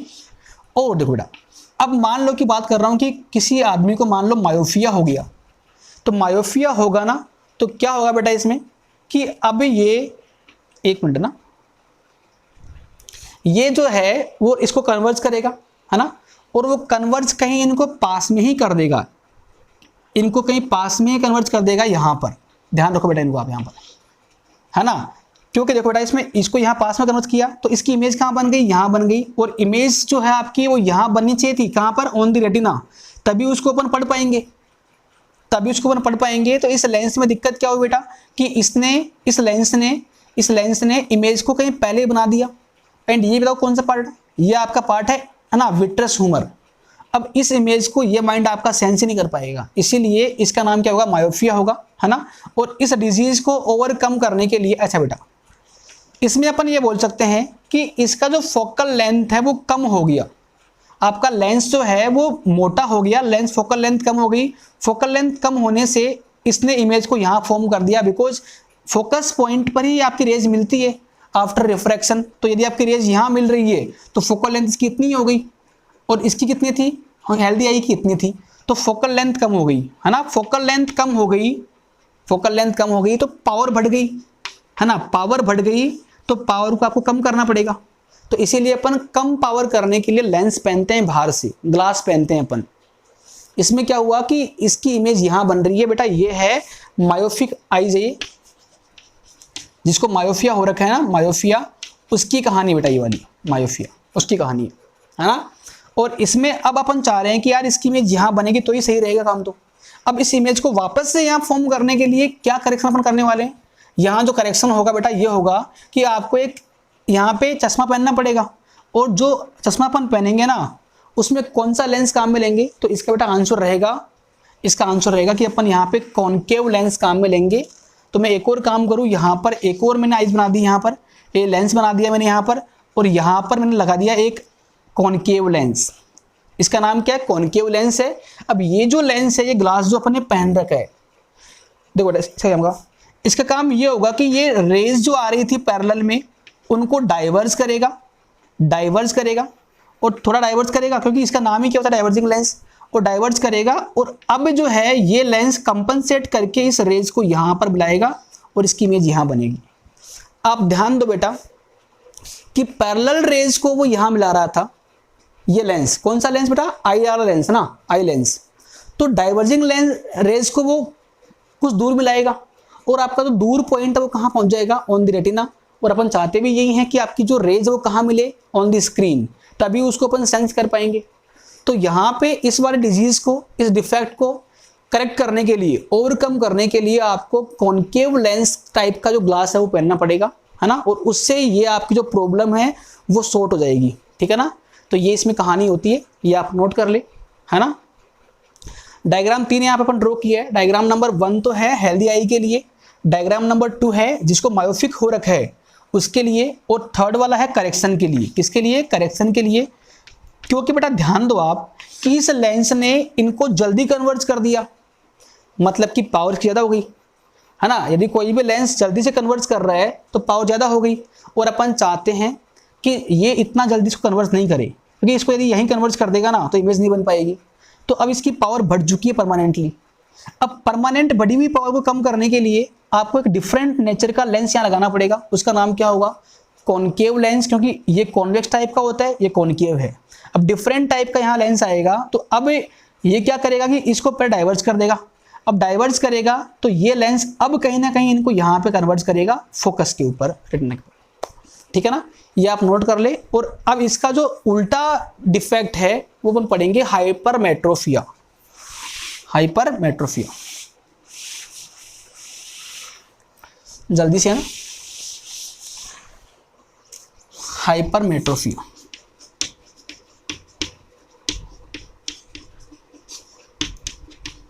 हाइपरमेट्रोपिया। अच्छा बेटा, ये जो डिफेक्ट है जनरली उनके साथ में होता है जिनकी उम्र ज़्यादा होती है, क्योंकि उम्र बढ़ने पर, क्योंकि हर चीज़ की एक लाइफ होती है बेटा। जैसे मान लो कि ये टीवी है, ये फ्रीज है, तो इन सब की लाइफ है बेटा। कुछ टाइम बीत जाने के बाद में वो चीज़ें अपनी ख़राब होती है। ऐसे ही आपकी आइज़ की भी लाइफ होती है। तो उम्र बढ़ने पर, है ना, बुढ़ापे के अंदर क्या होगा कि आपकी जो लेंस की पावर कम हो जाएगी। अच्छा याद करो आप कि इन केस ऑफ मेट्रोपिया जो अपने पहले पढ़ा, वहाँ पावर बढ़ गई थी आपकी, बट यहाँ पे पावर कम होगी। और पावर कम तभी हो सकती है जब आपकी एज क्या हो, ज़्यादा हो, है ना, क्योंकि एज बढ़ने पे पावर कम हो जाएगी, है ना। तो इसको एक और नाम क्या होगा अपना बेटा, इसका एक और नाम होगा फार साइटनडेस। साइटनडेस फार। एंड इसका मीनिंग ये है कि ये दूर की चीज़ों को देख पा रहा है आराम से, ये दूर के ऑब्जेक्ट्स को आराम से इजीली देख पा रहा है। बस दिक्कत क्या आ रही है कि ये जो पास के ऑब्जेक्ट्स उनको नहीं देख पा रहा, है ना। तो इसमें देखो बेटा आपकी it can easily C far objects, far away objects, but ये पास की चीज़ों को देख नहीं पाएगा। तो उस बीमारी का नाम क्या होता है बेटा, हाइपरमेट्रोपिया। हाइपरमेट्रोपिया ध्यान रखो आप। और इसमें क्या होती है कि इसमें जो लेंस का, जो आई लेंस का पावर है ना, वो कम हो जाएगा बेटा, परमानेंटली कम हो जाएगा, है ना। पावर जो है लेंस का वो अपने आप परमानेंटली कम हो जाएगा, लेंस की पावर जो है वो कम हो जाएगी, है ना। अब ये इतना इजीली बढ़ नहीं पाती है जरूरत पड़ने पर। ये अपन ने पहले बात कर रखी है किसके बारे में, अबाउट पावर ऑफ अकोमोडेशन। वहाँ बात की है कि लेंस की पावर कम ज़्यादा यदि हो पा रही है आराम से आपकी इजीली, तो उसका नाम क्या होगा, हेल्दी आई। बट इस डिफेक्ट में क्या होगा कि आपकी जो आईज की जो पावर है वो परमानेंटली कम हो जाएगी, वो इतना इजीली बढ़ नहीं पाएगी जरूरत पड़ने पर। तो अब इस डिफेक्ट को कम करने के लिए अपन लेंस पहन लेते हैं बाहर, चश्मे पहन लेते हैं अपन। चश्मा पहन लिया अपन ने तो वो उससे अपन कुछ काम कर पाएंगे इजीली। तो एक काम करें अपन कि अब की बार दिक्कत किससे बेटा, अब की बार दिक्कत है पास के पॉइंट से, है ना। तो एक काम करें अपन, यहाँ मैंने लेंस ड्रॉ कर लिया, इस लाइन की यहाँ कोई जरूरत नहीं पड़ेगी। लेंस मान लो आप यहाँ पर है। अब यदि आपका लेंस, आपका ऑब्जेक्ट पास में है तो आपकी रेज ऐसे आएगी ना, जैसे मान लो कि यहाँ ऑब्जेक्ट है तो रेज ऐसे मूव करेगी, तो ये रेज ऐसे आई, है ना। और अब की बार इसकी पावर बेटा कम हो गई है, तो फोकल लेंथ क्या होगी, इसकी बढ़ेगी। और आपको मालूम होगा कि रेज कहाँ मिलती है बेटा, एट दी फोकल लेंथ। तो अब की बार जो इमेज है वो बियॉन्ड दी रेटिना बन रही है। बेटा ये है कि उस आइज की कहानी जिसको हाइपरमेट्रोपिया हो रखा है। तो अब की बार मैं बोल रहा हूं दोबारा आपको, अब की बार क्या हुआ कि लेंस की पावर कम होने से फोकल लेंथ बढ़ गई। फोकल लेंथ बढ़ गई तो जो फोकस पॉइंट है वो दूर शिफ्ट हो गया, और जहां पर फोकस पॉइंट शिफ्ट होगा वहीं तो आपकी रेज मिलेगी। तो अब की बार इस जो ऑब्जेक्ट की रेज है वो यहां से स्टार्ट हुई ऑब्जेक्ट से, और कहां आके मिल रही है, कहीं बाहर आके मिल रही है बेटा। बट प्रॉब्लम है कि यार लेंस आपकी रेज यहां मिलेगी तो इमेज यहां बनेगी। इमेज कहां बननी चाहिए थी, इसके ऊपर, तभी तो उसको सेंस कर पाएगा अपना माइंड। इसीलिए अब ये जो ऑब्जेक्ट है वो आपकी आईज सेंस ही नहीं कर पा रही है, क्योंकि एक्चुअल में प्रैक्टिकली ये इमेज इसकी यहाँ बन रही है जो बननी नहीं चाहिए थी, जो नहीं बननी चाहिए थी। आप एक पॉइंट ध्यान रखो कि शार्प इमेज बनाने के लिए, एक क्लियर इमेज के लिए, है ना, रेज कहाँ मिलनी चाहिए, ऑन द रेटिना। तो अब मैं एक काम कर रहा हूँ कि टू करेक्ट इट, इसको करेक्ट करने के लिए यह करेक्शन, मतलब कि बेटा देखो अब की बार अपन ये बोल सकते हैं कि इस लेंस की पावर कम है बेटा, ये बहुत मुश्किल से कन्वर्ट कर पा रहा है। यदि पावर ज्यादा होती तो फटाफट से इसको यहीं कर देता कन्वर्ट इसको, बट पावर बहुत कम हो गई ना, तो लेंस बेटा कन्वर्ट कर नहीं पा रहा बेचारा। तो एक काम करेंगे अपन कि अब की बार अपन सेम नेचर का लेंस पहन लेंगे बाहर, ऐसा कुछ, है ना। तो कुछ काम तो ये करेगा कन्वर्जिंग का, और कुछ काम ये करेगा, है ना, क्योंकि अपन चाह रहे हैं कि ये कुछ पहले कन्वर्ज हो, ये कुछ पहले मिले। बट अकेले लेंस से ये काम नहीं हो पा रहा, तो अपन ने एक और लेंस लगा दिया सेम टाइप का, सेम मतलब कि this is the convex lens, या आप ये बोल दो कन्वर्जिंग लेंस। तो अब क्या होगा कि कुछ काम तो ये करेगा कन्वर्ज करने का। जैसे मान लो ये अपना ऑब्जेक्ट है, ये रेज आई थी तो कुछ तो इसने कन्वर्ज कर दिया कुछ हद तक तो, और फिर रहा है ना बचा हुआ ये इसको कन्वर्ज कर देगा ऐसे कुछ, ये लो बेटा। तो इमेज कहाँ बन गई, ऑन द रेटिना, और अपन चाहते भी ये है कि इमेज कहाँ बने, ऑन द रेटिना, ठीक है ना। तो ये हो गया इसका काम। तो आपको इसमें ये पॉइंट याद रखने हैं बेटा कि इनका मीनिंग क्या होता है। इसके अलावा उसको करेक्ट करने के लिए, उसको ओवरकम करने के लिए, सॉर्ट करने के लिए किस टाइप का लेंस अपन काम में लेंगे, ये भी आपको याद करना पड़ेगा, है ना, बोर्ड के पॉइंट ऑफ व्यू से, है ना। जैसे मान लो कि एग्जाम में क्वेश्चन यही आते हैं बेटा कि हाइपरमेट्रोपिया को ओवरकम करने के लिए किस टाइप का लेंस अपन को पहनना पड़ेगा, तो आपका आंसर क्या रहेगा, टाइप ऑफ कॉन्वेक्स लेंस या कन्वर्जिंग लेंस। क्योंकि मुश्किल से कन्वर्ज कर पा रहा था, पास में कन्वर्ज करवाने के लिए आप एक और कौन सा लेंस लगा दो, ये है आपका कन्वर्जिंग लेंस, तो अपना काम यहाँ पर हो जाएगा। ऑलराइट। और बेटा देखो इसमें आप आगे लास्ट में अपन बात करेंगे इसमें, ठीक है ना।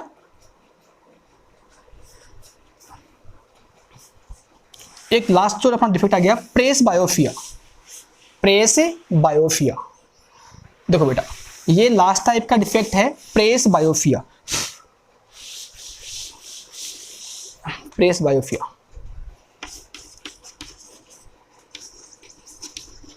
प्रेस बायोफिया बेटा अब ये क्या है कि दोनों का मिक्सर है बेटा, कि जिसको हाइपरमेट्रोपिया भी हो और जिसको मेट्रोपिया भी हो, है ना, दोनों उसको डिफेक्ट हो, तो उसको अपन क्या बोलेंगे, प्रेस बायोफिया। प्रेस बायोफिया ध्यान रखे बेटा आपकी ऐसा होता है कि उम्र बढ़ने पे, है ना, उम्र बढ़ने पर ना तो उसको पास का दिखता है ना उसको दूर का दिखता है, दोनों में दिक्कत है। अब प्रॉब्लम ये है कि क्या करे फिर वो, उसको सॉर्ट करने के लिए, करेक्ट करने के लिए क्या करना चाहिए। तो अपन एक काम करें बेटा कि जैसे मान लो कि मैंने एक चश्मा पहन लिया, है ना, ये मान लो चश्मा है बेटा, है ना, ठीक है, चश्मा है। अब बेटा तो क्या होता है कि अब इस बीमारी को सॉर्ट करने के लिए, ओवरकम करने के लिए, देखो अपन चाह रहे हैं कि पास की जो चीज़ें अपन देख पाए उनको आराम से, और जो आपके ऑब्जेक्ट दूर पड़े हुए हैं, डिस्टेंट है, उनको भी अपन देख पाए। तो अब दोनों काम करने पड़ेंगे, है ना। तो अपन एक काम करेंगे, क्योंकि अपन ने पढ़ रखा है बेटा कि, है ना, मेट्रोपिया के लिए कौन सा लेंस काम में लेंगे अपन, कॉनकेव, एंड हाइपरमेट्रोपिया के लिए कौन सा लेंस काम में लेंगे अपन, कॉन्वेक्स लेंस। बट प्रॉब्लम यहाँ तो ये है कि इसको दोनों दिक्कत है, इसको दोनों बीमारी हो रखी है ना। तो अपन एक काम करेंगे कि इसी ही लेंस का, इसी ग्लास का जो ये वाला हाफ पार्ट है और एक यहाँ पर, दोनों टाइप के लेंस अपन यहाँ पे काम में लेंगे। कि ये वाला जो लेंस होगा वो होगा, मान लो कॉनकेव लेंस है, तो कॉनकेव लेंस होगा तो कौन सी प्रॉब्लम सॉर्ट हो गई अपनी, बताओ बेटा। कॉनकेव लेंस लगाने से जो मेट्रोपिया है वो अपना सॉर्ट हो गया, ओवरकम हो गया। और जो बचा हुआ पार्ट है ना ये बेटा, ये आपका होगा कॉन्वेक्स लेंस ऊपर वाले पार्ट में। तो इससे जो अपना हाइपरमेट्रोपिया है वो अपना ओवरकम हो जाएगा, क्योंकि इसको दोनों डिफेक्ट हो रखे हैं, दोनों इसको प्रॉब्लम हो रखी है। तो अपन इस टाइप का एक ग्लास पहन लेंगे जिसमें दोनों टाइप के लेंस से एडजस्ट करेंगे।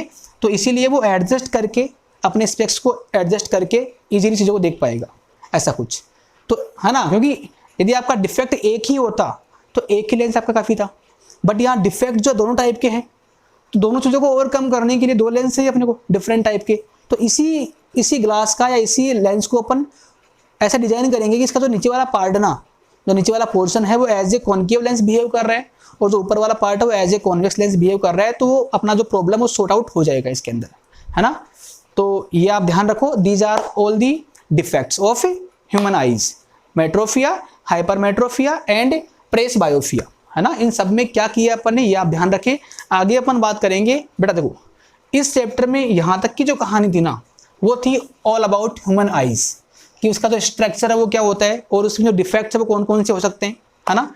आगे अपन बात करेंगे बेटा इसमें कि कुछ लाइट के फिनोमिना और है जो लाइट चैप्टर में रह गए थे, वहाँ उनको डिस्कस नहीं किया था अपन ने। जैसे प्रिज्म क्या होता है वो अपन बात करेंगे, इसके अलावा रेनबो क्या होता है ना, इसके अलावा जो डिस्पर्सन है वो क्या होता है। तो सारे पॉइंट अपन पढ़ने वाले हैं, ठीक है ना, ये आप नोट कर ले, आगे अपन वही बात करेंगे इसमें ना,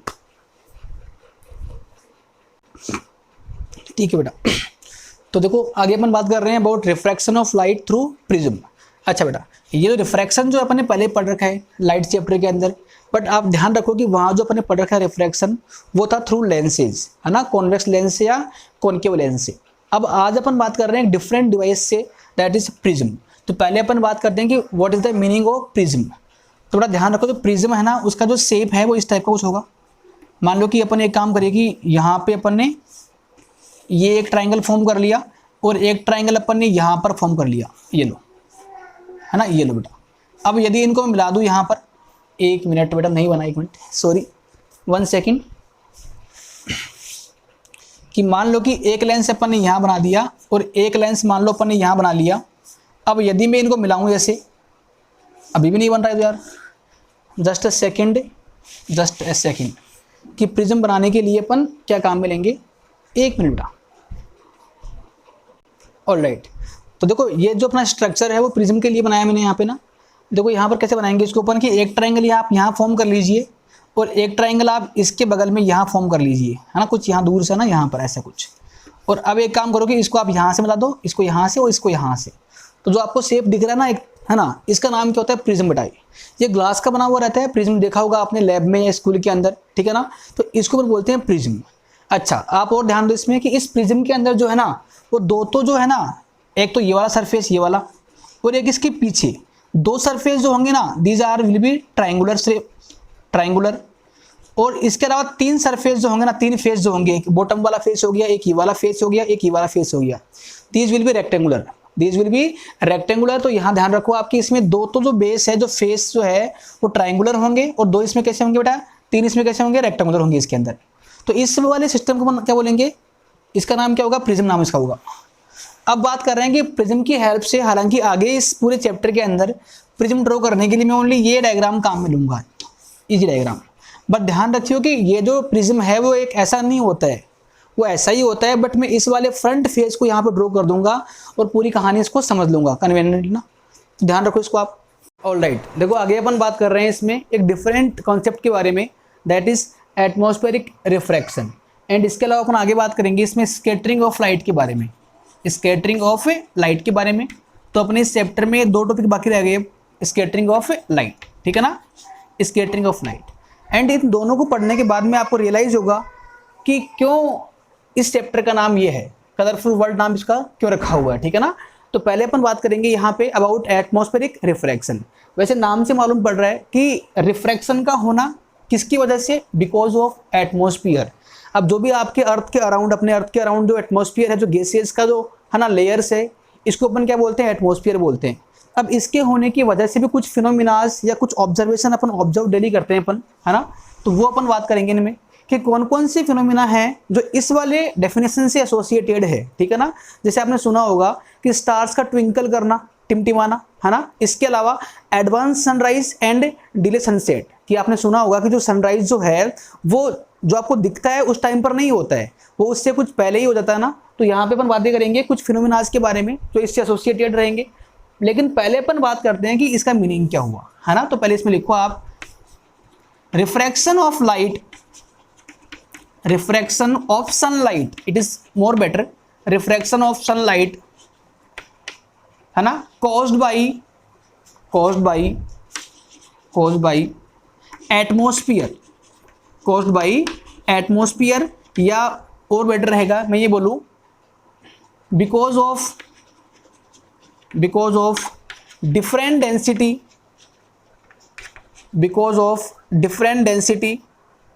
of layers is called atmospheric refraction. अच्छा बेटा, ये है डेफिनेशन ऑफ एनसीईआरटी ना, वो आप देख लो एक बार के लिए ना, इसको आपको याद करना है। आगे अपन इसको थोड़ा फील लेते हैं इस चीज़ के बारे में कि कैसे ये कहानी होती है, ठीक है ना। अच्छा, काफ़ी आसान कहानी देखो इसमें। एक काम करें अपन इसको समझने के लिए, मैं एक यहाँ पे अर्थ सपोज कर लूँ, ये स्पेरिकल अर्थ है बेटा, ये अर्थ का कोर है और ये इसके आउटर सरफेस जहाँ पे अपन लिविंग पॉसिबल होती है, जहाँ अपन लोग रहते हैं ना। और मान लो कि आपने इसके ऊपर देखो बेटा, इसके ऊपर कुछ किलोमीटर तक, अप टू 300 किलोमीटर, 300 किलोमीटर तक इसके ऊपर एटमॉस्फेयर होता है, यहाँ पे गैसेज होती है ना। तो मान लो कि अपन ऐसा एक बनाए एटमॉस्फेयर, है ना, इसके अराउंड चारों ओर ही होता है, ठीक है ना। ये लो बेटा, this is the atmosphere around the earth. और इस एटमॉस्फेयर के ऊपर वैक्यूम होता है, वहां पर कुछ भी नहीं होता है, वहां पे एयर नहीं होती है, वहां पे क्या होगा, वैक्यूम होगा। अब सारी प्रॉब्लम हो रही है इस एटमॉस्फेयर से। ये एटमॉस्फेयर जो आपको दिख रहा है ये भी यूनिफॉर्म नहीं है। इसका मीनिंग क्या हुआ कि इसकी जो डेंसिटी है वो ऊपर बेटा कम है और नीचे क्या है, ज़्यादा है। मतलब कि अपन जब नीचे की ओर मूव करेंगे, अर्थ की ओर मूव करेंगे, तो उस टाइम पर जो डेंसिटी जो है ना वो क्या बेटा इसकी डिफरेंट होगी, मतलब कि इंक्रीज होगी, है ना, चेंज होगी। अच्छा बेटा, मतलब कि यहाँ का यदि अपन नीचे की ओर मूव करेंगे तो डेंसिटी जो होगी आपकी इसमें इंक्रीज होगी, है ना। मतलब कि हर एक मीडियम का जो रिफ्रैक्टिव इंडेक्स है वो क्या होगा, डिफरेंट होगा। आई कैन से कि ये जो अपना atmosphere that can be classified into several layers, जिन सबकी जो ऑप्टिकल, है ना, डेंसिटी है, या आप ये बोल दो रिफ्रैक्टिव इंडेक्स, है ना, आपको याद होगा रिफ्रैक्शन में वो क्या होगी, डिफरेंट होगी, है ना। मतलब कि ये जो मीडियम है वो रेयर मीडियम है, ये जो मीडियम है इसके नीचे वाला वो और डेंसर है, ये और डेंसर है, ये और डेंसर है, ये और डेंसर है, ऐसे कुछ लेयर्स में बढ़ गया। तो आपका जो एटमॉस्फेयर है वो यूनिफॉर्म नहीं है ना, उसका जो डेंसिटी है वो अलग अलग है। तो मैं ये बोल सकता हूँ कि जब अपन ऊपर से नीचे मूव करेंगे, अर्थ की ओर मूव करेंगे, तो आपको डेंसर मीडियम मिलेगा। अब देखो बेटा क्या होता है कि जब लाइट आपकी, सन मान लो यहाँ पर है, सन मान लो अपन ने यहाँ अज्यूम कर लिया, ठीक है, सन अपन ने यहाँ अज्यूम कर लिया, या आप इसको कहीं भी मान लो, आप यहाँ भी आप इसको मान सकते हो आप, ठीक है ना। अब जब सन से लाइट आएगी तो सन से वाइट लाइट आएगी, जो कलेक्शन है विबग्योर का, लाइट आ गई। और अपन ये पढ़ रखा है बेटा पहले रिफ्रैक्शन क्या होता है, रिफ्रैक्शन पता है आपका, लाइट का बैंड होना नॉर्मल से अवे या उसकी ओर, है ना। अब देखो बेटा इसमें जब ये लाइट अपन यहाँ फॉल करवाएंगे, है ना, ये लाइट अपन जब यहाँ फॉल करवाएंगे तो एक्चुअल में क्या होगा कि यहाँ तक तो कोई दिक्कत नहीं, लाइट को यहाँ तक कोई दिक्कत नहीं होगी, बिकॉज यहाँ तो वैक्यूम है, एक ही मीडियम है, मीडियम चेंज ही नहीं हुआ, तो लाइट आपकी स्ट्रेट मूव करेगी, सीधी यहाँ से यहाँ आएगी। ये सन मान लिया अपन ने, ये सन की एक्चुअल पोजीशन है। लेकिन देखो बाद में क्या हुआ कि यहाँ से जब लाइट आपके तक पहुँचेगी, जैसे मान लो कि यहाँ पर कोई ऑब्जर्वर है, मान लो राम श्याम कोई मान लो, आप यहाँ पे ऑब्जर्वर मान लिया अपन। अब जब ये जो इसको जब देखेगा, है ना, जब इसको देखेगा तो क्या होगा कि ये लाइट यहाँ तक सीधी मूव कर रही थी, स्ट्रेट मूव कर रही थी, बट यहाँ पे मल्टीपल टाइम रिफ्रैक्शन होगा, क्योंकि यहाँ पे मीडियम चेंज हो रहा है बार बार। तो ऐसे आपकी लाइट बैंड होगी और बैंड होगी और बैंड होगी, और ऐसे ऐसे लाइट इस तक पहुँचेगी। तो लाइट जो आपको दिख रहा है वो एक्चुअल में बार बार रिफ्रैक्शन होने के बाद में आप तक पहुँच रही है, क्योंकि मीडियम चेंज हो रहा है। इसको मैं बहुत सारे पार्ट्स में डिवाइड कर रहा हूँ मैं, तो लाइट हर बार रिफ्रैक्ट हो रही है, और एक बहुत बार रिफ्रैक्ट होने के बाद में, मल्टीपल टाइम रिफ्रैक्शन होने के बाद में ये लाइट आपकी आइज तक पहुंचेगी, है ना। तो ये अपना ऑब्जर्वर था, और मैंने इसका प्रॉपर काम नहीं किया यहाँ पर। देखो बेटा थोड़ा आपको आइडिया कर दिया कि लाइट आपकी स्ट्रेटली यहाँ नहीं पहुँचती है, लाइट ऐसे घूम घूम के आप तक पहुँचेगी। और अब इस ऑब्जर्वर को क्या लगेगा कि लाइट यहाँ से आ रही है, लाइट इधर से आ रही है, तो इसको इस सन की, इसको भले आप सन मान लो, भले आप इसको स्टार मान लो, कुछ भी आप मान सकते हो, कोई सेलेस्टियल ऑब्जेक्ट। तो इस ऑब्जर्वर के हिसाब से, इसके अकॉर्डिंग ये लाइट इसको ऐसे आती हुई लग रही है, तो इसको इसकी जो पोजीशन है वो यहाँ दिखेगी कि आपका जो सन या स्टार जो है वो यहाँ पर है। तो ये जो फिनोमिना हुआ ना कि अपरेंट पोजीशन, वर्चुअल पोजीशन, कि जहाँ पर एक्चुअल में स्टार एग्जिस्ट करता है वहाँ आपको दिखता नहीं है बेटा, है ना। ये काफ़ी इंटरेस्टिंग है कि जैसे मान लो कि आप सन को देख रहे हो और सन आपको मान लो वहाँ दिख रहा है, बट एक्चुअल में सन वहाँ पर नहीं है, एक्चुअल में सन की पोजीशन और ही कुछ है, आपको क्या दिख पा रहा है, आपको ओनली दिख रहा है इसमें वर्चुअल पोजीशन ऑफ सन, या you can say apparent position. तो मुझे इस सन की पोजीशन यहां दिख रही है, तो आई कैन से कि ये जो नाम होगा इसका नाम क्या होगा आपका, अपरेंट पोजीशन ऑफ स्टार और सन। बट ये कहानी जो हुई वो क्यों हुई, बिकॉज ऑफ एटमॉस्फेरिक रिफ्रैक्शन, कि एटमॉस्फेयर ने रिफ्लेक्ट किया लाइट को और उसकी वजह से आपको ऐसा फील हुआ, आपको ऐसा भ्रम हुआ कि लाइट कहाँ से आ रही है, यहाँ से आ रही है, और अपन ने माना कि ये सन आपका यहाँ पर है, बट एक्चुअल में सन आपका यहाँ पर होगा। तो ये जो फिनोमेना दिख रहा है आपको कि पोजीशन का चेंज होना, अब ये पोजीशन चेंज सबकी होती है, स्टार की या सन की, मून की, सबकी, जितने भी ऑब्जेक्ट्स जो स्काई में एग्जिस्ट करते हैं सबके साथ में यही कहानी होती है ना। तो काफ़ी इंटरेस्टिंग चीज़ है ना, कि जो अपने को दिख रहा है वो वहाँ पर है ही नहीं, वो तो और कहीं पर है, वो तो और कहीं पर है। तो है ना, अपरेंट पोजीशन जो दिखती है उसकी वजह कौन है आपका, एटमॉस्फेरिक रिफ्रैक्शन है, ठीक है ना। ऑल राइट, ये आप नोट कर ले, आगे अपन मूव करेंगे और आगे अपन कुछ फिनोमेना और है, कुछ कहानियां और है जो इससे एसोसिएटेड है। जैसे पहले अपन काम बात करें कि स्टार का ट्विंकल करना, सुना होगा आपने बचपन में कि स्टार्स जो है वो ट्विंकलिंग करते हैं, या एक पोएम सुनी हुई है आपने, ट्विंकल ट्विंकल लिटिल स्टार, है ना। तो ये स्टार ट्विंकलिंग क्यों करते हैं, टिमटिमाते क्यों है ना, देखते हैं उसको भी अपन। उसके लिए भी अपन एक काम करेंगे यहाँ पर, ठीक है ना बेटा, कि ये अपन ने अर्थ मान लिया और ये अपन ने अर्थ का एटमॉस्फेयर मान लिया, हालांकि ये यूनिफॉर्म नहीं है, ये अपन ने पहले ही बात कर ली, ठीक है ना। तो मैं पहला जो प्रॉपर्टी है इसका, जो फिनोमेना है वो है बेटा कि वाई स्टार्स ट्विंकल। ये क्वेश्चन आपके माइंड में आना चाहिए। कभी आपने ऑब्जर्व किया होगा रात के टाइम पे कि स्टार्स ट्विंकलिंग कर रहे हैं, कि वो डिम हो रहा है ब्राइट हो रहा है, डिम हो रहा है ब्राइट हो रहा है ना, मतलब कि वो ट्विंकलिंग कर रहा है। अब वो समझ रहे हैं कि वो क्यों है, क्योंकि यदि वो जल रहा है, ब्राइट हो रहा है, तो हर टाइम होना चाहिए ना, वो बार बार ऐसे क्यों कर रहा है ना, वो उसको क्या दिक्कत हो रही है वो अपन समझ रहे हैं यहाँ पर कि ऐसा क्यों होता है, उसके पीछे साइंटिफिक कोज है वो अपन समझ रहे हैं यहाँ पर। चलो बेटा, ये अपन स्टार मान लिया अपन ने, ये अपन स्टार मान लिया, लाइट यहाँ से आ रही है, यहाँ मान लो ऑब्जर्वर है, लाइट यहाँ से आई और रिफ्लेक्ट होकर मान लो यहाँ तक पहुँच गई। तो इस मोहनलाल को, इसको ऑब्जर्वर को, इसकी जो पोजीशन है यहाँ दिख रही है, तो ये है आपकी अपरेंट पोजीशन, अपरेंट पोजीशन, और ये है आपकी रियल पोजीशन। बट ये तो अपन ने पहले ही पढ़ लिया कैसा होगा, अपन तो बात कर रहे हैं यहाँ पे ट्विंकलिंग क्यों हो रही है। देखो बेटा क्या होता है कि इसमें एक और कहानी आपको समझनी पड़ेगी। एज यू नो कि जो अपना अर्थ है ना, that is not stationary, that is not stationary, वो रोटेट कर रहा है, घूम रहा है। तो अर्थ घूमेगा तो जो अर्थ का एटमॉस्फेयर है वो भी घूम रहा है, अर्थ का जो एटमॉस्फेयर है वो भी घूम रहा है। जैसे मान लो कि अभी अपन देख रहे हैं इस टाइम पर, ये कोई टाइम मान लो अपने T1 मान लिया, उस टाइम पर कुछ यहाँ पे लेयर्स होगी, सबकी कुछ ना कुछ डेंसिटी होगी। बट एक्चुअल में क्या होगा कि कुछ देर बाद में क्या होगा, आफ्टर फ्यू सेकेंड्स, कुछ देर बाद में इस अर्थ के घूम जाने से जो आपका एटमॉस्फेयर है वो भी इसके साथ में घूमेगा, due to law of inertia. आपका एटमॉस्फेयर घूम गया तो अब जो इनकी डेंसिटीज है वो कुछ अलग हो गई है। अब पहले कुछ अलग सेट था, डेंसिटीज का सेटअप था, अब कुछ देर बाद में ही जो इन लेयर्स की डेंसिटी है वो कुछ अलग हो जाएगी, क्योंकि अब सब कुछ चेंज हो गया, एटमॉस्फेयर चेंज हो गया घूमने से, है ना। तो अपन ये बोल सकते हैं कि जैसे मान लो आपका इस स्टार मान लो यहाँ पर था एक्चुअल में, अब जब पहले वाले केस में आपको इमेज यहाँ बन रही है, बट कुछ सेकंड बाद में ही क्या होगा कि डेंसिटीज डिफरेंट होने से, इनकी रिफ्रैक्टिव इंडेक्स के चेंज हो जाने से ये आपको कुछ ऐसा फील हो जाएगा कि ये आपको यहाँ से आते हुए लगेगा। देखो बेटा, क्योंकि यदि इनका डेंसिटी डिफरेंट हो गया तो इस लाइट की बेंड होने की कहानी चेंज हो गई। तो लाइट अब बेंड होने का तरीका चेंज करेगी, पहले ऐसे बेंड होगी मान लो, तो अब ऐसे कुछ अलग से बेंड होगी, है ना। तो अब ये लाइट ऐसे ना बेंड होके ऐसे बेंड हो जाएगी। अब ये बेंडिंग क्यों चेंज हो रही है अपनी, बिकॉज ऑफ कि आपका जो मीडियम है उसका जो रिफ्रैक्टिव इंडेक्स है वो अर्थ के घूम जाने से कुछ चेंज हो गया। तो अब इस ऑब्जर्वर को ये लाइट कहाँ से लगेगी दिखती हुई, यहाँ से। तो बेटा ये स्टार एक्चुअल पोजीशन है, कुछ देर पहले इसको यहाँ दिखा, अब यहाँ ना दिख के उसको यहाँ दिखेगा, फिर और कहीं दिखेगा।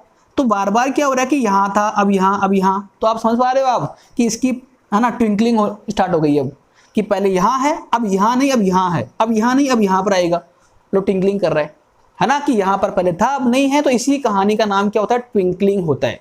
तो ट्विंकलिंग के होने के पीछे जो रूट कोज है, जो साइंटिफिक रीजन है, वो क्या है, एटमॉस्फेरिक रिफ्रैक्शन। दो बातें आप बेटा ध्यान रखो आप, एक तो पोजीशन चेंज हो ही रही थी, कि यहाँ है, आपको यहाँ दिख रहा है। अब ये भी जो अपरेंट पोजीशन है, जो अपरेंट पोजीशन है वो भी बेटा फिक्स नहीं है।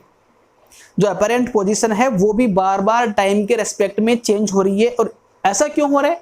Because of rotation of earth. और ऐसा हो जाने से आपको जो स्टार्स है वो ट्विंकलिंग करते हुए लगते हैं बेटा, ठीक है ना।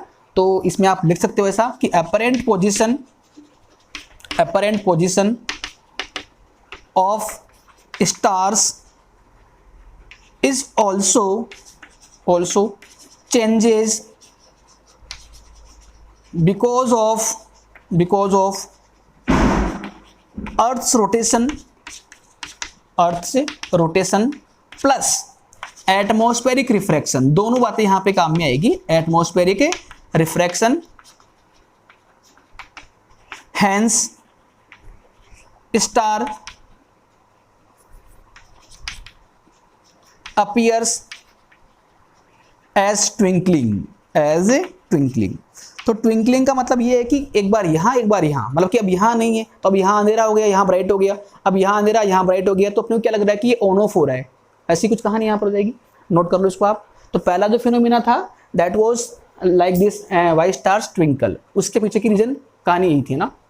आगे अपन बात करेंगे, कभी आपने सुना होगा स्कूल में या किसी टीचर से, है ना, या कहीं और से सुना होगा आपने कि जो सनराइज और सनसेट जो है ना वो जिस टाइम पे आपको दिखते हैं ना उस टाइम पर नहीं होते एक्चुअल में। जैसे मान लो कि मैं सुबह उठा 5:24 पे, तो 5:24 पे आपको दिख रहा है कि सनराइज हो रहा है ना, बट उस टाइम पर एक्चुअल में सन आपका राइज होता ही नहीं है, वो कुछ नीचे होता है।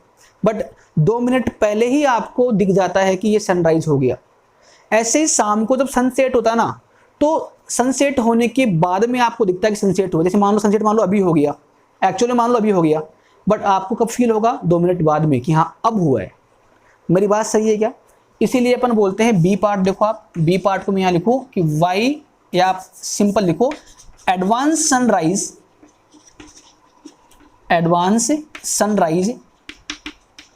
एंड डिलेड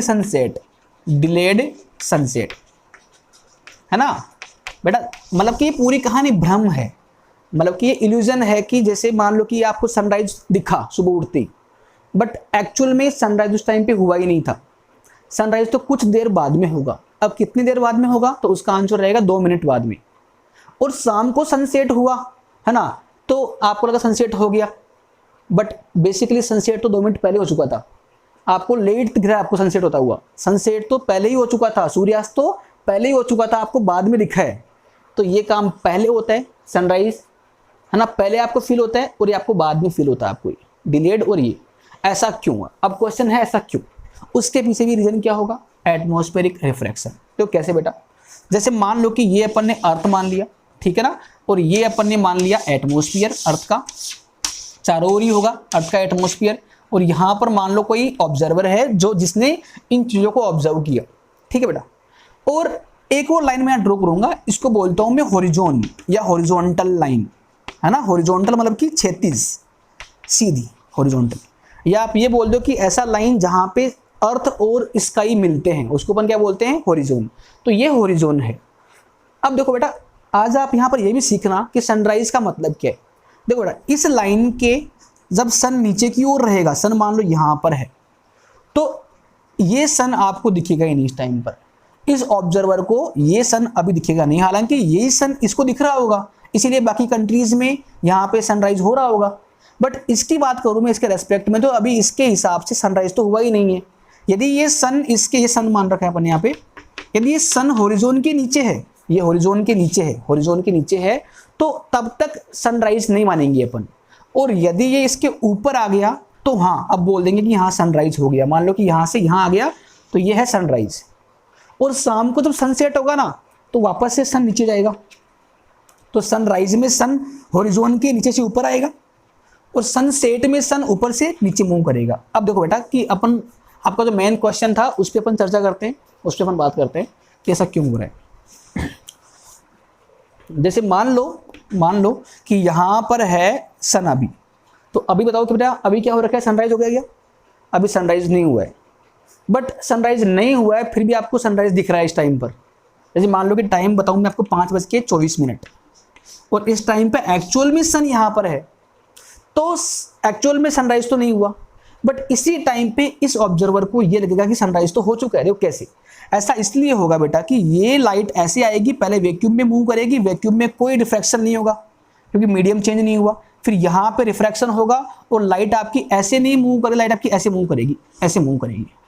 थोड़ा और सही बनाऊँ इसको मैं, लाइट आपकी ऐसे मूव करेगी बेटा, ऐसे, है ना। ये रिफ्रैक्शन बहुत बार होगा, है ना। रिफ्रैक्शन क्यों हो रहा है? Because of different optical density.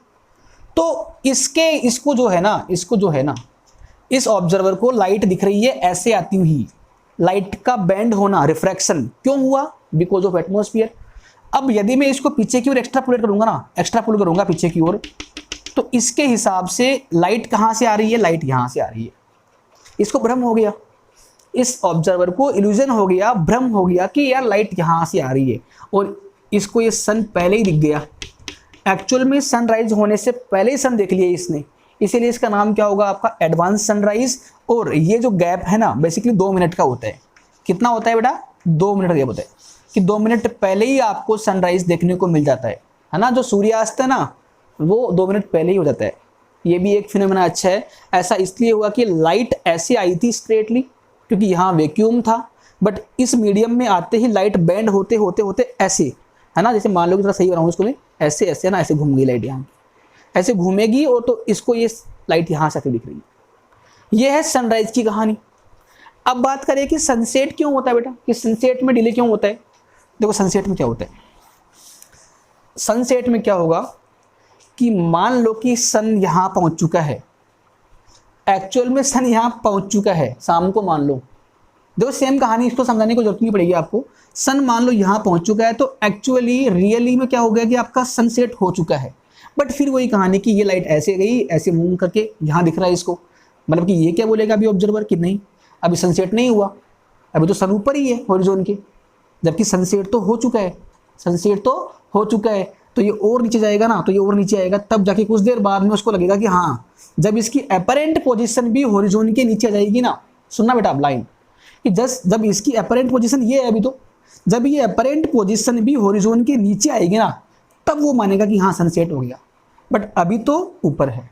तो मालूम पड़ रहा है अपने को कि एक्चुअल में सन आपका यहाँ पर है, सनसेट हो चुका है, ऐसे मूव कर गया, वो ऐसे मूव कर चुका है, but because of atmospheric refraction ये लाइट उसको यहाँ से लगती आती हुई लग रही है, और ये क्या बोलेगा कि हाँ अभी तो सनसेट नहीं हुआ है, अभी तो सन ऊपर ही हॉरिजॉन के, तो अब ये और नीचे आएगा, फिर ये और नीचे आएगा, और कुछ देर बाद में आपका अपरेंट पोजीशन भी हॉरिजॉन के नीचे आ जाएगा ना, तब आप मानोगे, तब ये मानेगा कि सनसेट हो चुका है। तो ये है एक फिनोमिना कि advance sunrise and delayed sunset, ये जो कहानियां हैं बिकॉज ऑफ रिफ्रैक्शन ही टेक प्लेस होती है। ये आप नोट कर ले। आगे अपन मूव करते हैं एक सेकंड, है ना, कहानी की ओर। ठीक है, तो देखो लास्ट अपन बात कर रहे हैं अबाउट टिंडल इफेक्ट। ये भी एक जो इफेक्ट है that is because of scattering of light, जो अपन अभी बात कर रहे थे। देखो इसमें क्या होता है कि जो सेम कहानी बिल्कुल, देखो इसमें कि लाइट के स्कैटरिंग होने की वजह से, जैसे मान लो लाइट किसी पार्टिकल से टकराएगी, तो पार्टिकल से टकरा के लाइट का फैल जाना, इसी वजह से आपको जो टिंडल इफेक्ट आपको देखने को मिलते हैं। तो इसको बेटा समझने के लिए अपन एक यहाँ पे सेटअप तैयार कर रहे हैं, यहाँ पर सोडियम थायोसल्फेट का, सोडियम थायोसल्फेट यहाँ भर रखा है मैंने, ये बीकर मान लो, कंटेनर मान लो, और यहाँ पे जो अपन ने सॉल्यूशन भर रखा है वो कौन सा है? सोडियम थायोसल्फेट है इसके अंदर, और यहाँ पे एक लाइट का सोर्स है जो व्हाइट लाइट एमिट करेगा, तो यहाँ से व्हाइट लाइट आ रही है, और यहाँ पे एक लेंस है L1 और एक लेंस अपन ने यहाँ यूज़ किया है L2।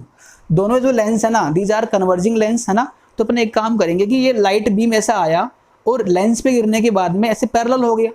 अब बेटा देखो यहाँ तक जो लाइट आपकी आ रही है ना, वो आपकी लाइट कौन सी आ रही है? That is white light. लेकिन इसके बाद में जब वो यहाँ एंटर करेगी तो इस लिक्विड में एंटर कर रही है, सॉल्यूशन में एंटर कर रही है, तो जो इस केमिकल के जो पार्टिकल्स है सोडियम थायोसल्फेट में ना, जो सोडियम के पार्टिकल्स है उनकी साइज जो है ना, उनकी साइज जो होती है ना, वो बेसिकली क्या होता है कि VIB के ऑर्डर की होती है। अपन ने बात कर रहा है कि विबग्योर में ऐसा कुछ कि इस सोडियम की जो साइज है वो ब्लू कलर की या इसके आसपास के ऑर्डर की होती है। तो इस वाइट लाइट में से ये 3 जो कलर है वो आपके पहले ही यहाँ पर स्कैटर्ड हो जाएंगे, फैल जाएंगे यहाँ पर, है ना। ध्यान रखो बेटा आप कि ये जो 3 कलर है आपको यहाँ पर फैल जाएंगे इसमें, है ना। और बाकी जो कलर है मेनली येलो, ऑरेंज और रेड, ये कलर आपके आगे की ओर मूव करेंगे, और यहाँ आके एक यहाँ पे अपन एक ये कार्डबोर्ड मान लो इसको अपना, एक ओपनिंग मान लो वहां से पास करवाई, ओपनिंग की पास करवाने के बाद में यहाँ अपन ने लेंस लगा दिया L2, लेंस ने रेज को कन्वर्ज किया और यहाँ पर एक आपको स्पॉट मिलेगा। बेटा ये स्क्रीन है, स्क्रीन पे आपने ये देखा कि यहाँ पे आपको एक येलो, ऑरेंज और रेड का एक कॉम्बिनेशन दिखेगा आपको, कि यहाँ पर आपको एक ऐसा स्पॉट दिखेगा जिसका जो कलर है वो एक मिक्सर होगा किस किस का, येलो का, ऑरेंज का और रेड का। बाकी ये कलर उसमें नहीं होंगे, क्योंकि ये जो कलर है वो बिकॉज ऑफ स्कैटरिंग पहले ही निकल चुके हैं बाहर। तो यदि आप इसकी ओर देखोगे ना, इसकी ओर, तो आपको यहाँ लगेगा कौन सा कलर, येलो, ऑरेंज या रेड। मेनली येलो आपको यहाँ पे फील होगा। और यदि आप इस पानी की ओर देख रहे हो, आप इस पानी नहीं, सॉरी पानी नहीं है ये सोडियम थायोसल्फेट है, यदि आप इसकी ओर देख रहे हो ना, तो इसका जो कलर आपको ब्लू या इंडिगो फील होगा, बिकॉज यहाँ पे कौन सा कलर रह गया है बेटा, ये तीनों कलर, और वहां कौन सा पहुंच पाया है, ये तीनों कलर। तो वो जो कलर होगा ना, that will be mixer of this three colours. और यदि आप अपनी आईज को यहाँ लगाओगे, आप इस बीकर के ऊपर, यदि आपका बीकर ट्रांसपेरेंट है तो, है ना, तो आपको इसका जो कलर है आपको ऐसा दिखने को मिलेगा आपको। अब ऐसा भी क्यों हो रहा है, इस पूरी कहानी को अपन बोलते हैं टिंडल इफेक्ट, टिंडल इफेक्ट, है ना, सेम टू सेम कहानी है ना। और इसमें जो रूट कोज है बेटा वो क्या होगा आपका, स्कैटरिंग ऑफ लाइट। तो ऐसे करके आपने आज देखा इसमें कि आपका जो वर्ल्ड जो है, जो दुनिया जो है वो कलरफुल क्यों है। अपने देखा कि स्काई ब्लू क्यों है, सनसेट या सनराइज के टाइम पे जो सन है उसका जो कलर रेडिश क्यों लगता है आपको। तो बहुत सारे जो इंटरेस्टिंग फिनोमिना है, ऐसा क्यों होता है, उनके पीछे क्या साइंस है, वो अपन ने आज पढ़ लिया अपन ने। अब यदि आपको इस चैप्टर में कोई डाउट कहीं पर आ रहा हो, then you can mention in comment section. मैं ट्राई करूंगा आपको रेस्पॉन्स करने की वहां पर। इसके अलावा ऐसे वीडियोस देखने के लिए प्लीज सब्सक्राइब आवर चैनल अगला सेम